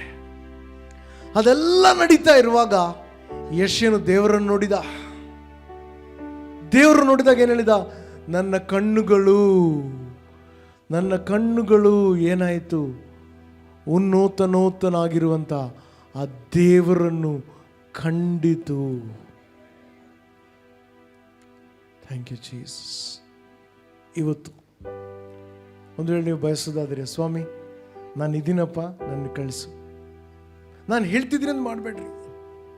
ನಿಮ್ಮ ಮನಸ್ಸಲ್ಲಿ ಭಾರದಿಂದ, ಸ್ವಾಮಿ ನಿನ್ನ ಕರೆಗೆ ನಾನು ಕಿವಿ ಕೊಡ್ತೀನಪ್ಪ, ನಾನು ಏನು ಮಾಡಬೇಕು, ಹೇಗೆ ಮಾಡಬೇಕು ನನಗೆ ನೀನು ಕಲಿಸ್ಕೊಡು. ದೇವರು ಕಲಿಸ್ಕೊಡ್ತಾನೆ. ನಾನು ನಿನ್ನ ಜೊತೆಯಲ್ಲಿದ್ದು, ನಿನ್ನ ಬಾಯಾಗಿದ್ದು, ನಿನ್ನ ನಾನು ಉಪಯೋಗಿಸ್ತೀನಿ ಅಂತಾನೆ. ಎಷ್ಟು ಜನ ಹೇಳ್ತೀರಿ ಸ್ವಾಮಿ ನಾನು ಇದ್ದೀನಿ ಎಂಬುದಾಗಿ? ಅಂಥವ್ರು ಮಾತ್ರ ಕೈಗಳನ್ನೆತ್ತಿರಿ. ಕರ್ತ ನಿಮ್ಮನ್ನು ನೋಡ್ತಾ ಇದ್ದಾನೆ. నీ మహిమను చూడాలి, రాజ్యం రావాలి, నీ చిత్తం జరగాలి యేసయ్యా. నీ మహిమను చూడాలి, నీ రాజ్యం రావాలి, నీ చిత్తం జరగాలి యేసయ్యా. నీ మహిమను చూడాలి, నీ రాజ్యం రావాలి, నీ చిత్తం జరగాలి యేసయ్యా. నీ మహిమను చూడాలి, నీ రాజ్యం రావాలి, నీ చిత్తం జరగాలి యేసయ్యా. ఇదిగో ఇదిగో నా ప్రాణం, ఇదిగో ఇదిగో ఇదిగో నా సర్వం, ఇదిగో ఇదిగో. చేతులెత్తి పైకి అందరూ, ఇదిగో నా ప్రాణం, ఇదిగో యేసయ్యా. నీ మహిమతో జీసస్ జీసస్ యేసయ్యా. ఈ మహిమతో ఈ క్షణమే మన్ను దర్శించు. పరలోకం నుంచి ఆ యొక్క అగ్ని వస్తుంది, ಆ ಬೆಂಕಿಯ ಕೆಂಡ ಬರ್ತಾ ಇದೆ ಸ್ವರ್ಗದಿಂದ. యేసయ్యಾ యేసయ్యా యేసయ్యా యేసయ్యా. ఈ క్షణమే నన్ను దర్శించు, ఈ క్షణమే నన్ను దర్శించు. కొನೆసారి ಎಲ್ಲರೂ ఇదిగో ఇదిగో ఇదిగో నా ప్రాణం, ఇదిగో ఇదిగో ఇదిగో నా సర్వం, ఇదిగో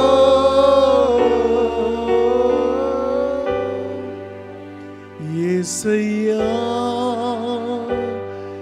నీ మహిమతో యేసయ్యా.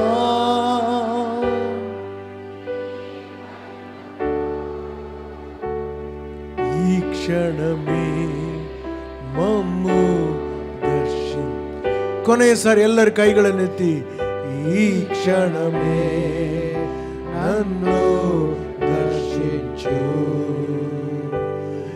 ಈ ಕ್ಷಣమే ನನ್ನು ದರ್ಶಿಂಚು. ತಂದೆಯಾದ ದೇವರೇ ಸ್ವಾಮಿ, ಇನ್ಮೇಲೆ ನೀನು ಹುಡುಕೋದು ಬೇಡಪ್ಪ, ನಾನಿದ್ದೀನಿ ಹೇಳ್ರಿ, ನಿಮ್ಮ ಸ್ವಂತ ಭಾಷೆಯಲ್ಲಿ ಹೇಳ್ರಿ. ಭಾವೋದ್ರೇಕಗಳಿಗಾಗಿ ಆತನ ಮುಂದೆ ನಾಟಕ ಬೇಡ, ಹೃದಯದ ಅಂತರಾಳದಿಂದ ಹೇಳ್ರಿ, ಸ್ವಾಮಿ ನನಗೆ ಗೊತ್ತಿಲ್ಲ ಏನು ಮಾಡಬೇಕು, ಹೇಗೆ ಮಾಡಬೇಕು, ಬಟ್ ನಾನು ಇದ್ದೀನಿ ಸ್ವಾಮಿ, ನಾನು ಉಪಯೋಗಿಸಪ್ಪ. ಈ ಪಾತ್ರೆಯನ್ನು ಉಪಯೋಗಿಸ್ಕೊ, ನಿನ್ನ ಶಕ್ತಿಯಿಂದ ತುಂಬಿಸು, ನಿನ್ನ ಮಹಿಮೆಯಿಂದ ತುಂಬಿಸು. ಸುವಾರ್ತೆ ತಲುಪದ ಊರಿಗೆ ನನ್ನ ಕಳಿಸು. ನಾನು ಪ್ರಾರ್ಥಿಸ್ತೇನೆ, ನಾನು ಸುವಾರ್ತೆ ಸಾರ್ತೇನೆ, ನಾನು ಕೊಡ್ತೇನೆ ದೇವರ ರಾಜ್ಯಕ್ಕಾಗಿ ಹೇಳ್ರಿ. ನಿಮ್ಮ ಸ್ವಂತ ಮಾತೆಲ್ಲ ಆತನಿಗೆ ಹೇಳ್ರಿ. ಕರ್ತನಿಗೆ ಬಹಳ ಸಂತೋಷವಾಗ್ತಾ ಇದೆ ಇವತ್ತು. ಆತನ ಮಗನು ಸತ್ತಿದ್ದಕ್ಕೆ ತೃಪ್ತಿ ಆಗ್ತಾ ಇದೆ. ಯಾಕಂದ್ರೆ ಒಂದು ಸೈನ್ಯ ಎಬ್ಬಿಸಲ್ಪಟ್ಟಿದೆ, ಒಂದು ಸೈನ್ಯ ಸಿದ್ಧವಾಗಿದೆ ಹೋಗಿ ಸುವಾರ್ತೆ ಸಾರಲು. ಅಪ್ಪ, ಪ್ರತಿಯೊಬ್ಬರ ಬಲಹೀನತೆಗಳು ನೀಗಲಿ, ಆ ಬೆಂಕಿಯ ಕೆಂಡ ಉರಿತಾ ಇರಲಿ ಸ್ವಾಮಿ. ನಮ್ಮ ಜೀವನದ ಆರಾಮ್ ಪರಿಸ್ಥಿತಿಯಿಂದ ನಮ್ಮನ್ನು ಕದಲಿಸು. ನಿದ್ದೆ ಇಲ್ದಂಗೆ ಮಾಡು ಸ್ವಾಮಿ ನಮ್ಮನ್ನು. ಅವಾಗ ನರಕದಲ್ಲಿ ನಿದ್ದೆ ಇಲ್ಲದಿರುವಂಥ ಆತ್ಮಗಳು ಕಡಿಮೆ ಆಗ್ತವೆ. ಸಭೆಯಾಗಿ ನಮ್ಮನ್ನು ಕೈಯಲ್ಲಿ ಒಪ್ಪಿಸ್ಕೊಡ್ತಾ ಯೇಸುವಿನ ನಾಮದಲ್ಲಿ ಬೇಡಿದ್ದೇವೆ. ಸಭೆಯಲ್ಲರೂ ಗಟ್ಟಿಯಾಗಿ ಸೇರಿ ಆಮೇನ್. ನಾನು ಹೇಳಿದೆ ಗಟ್ಟಿಯಾಗಿ ಆಮೇನ್.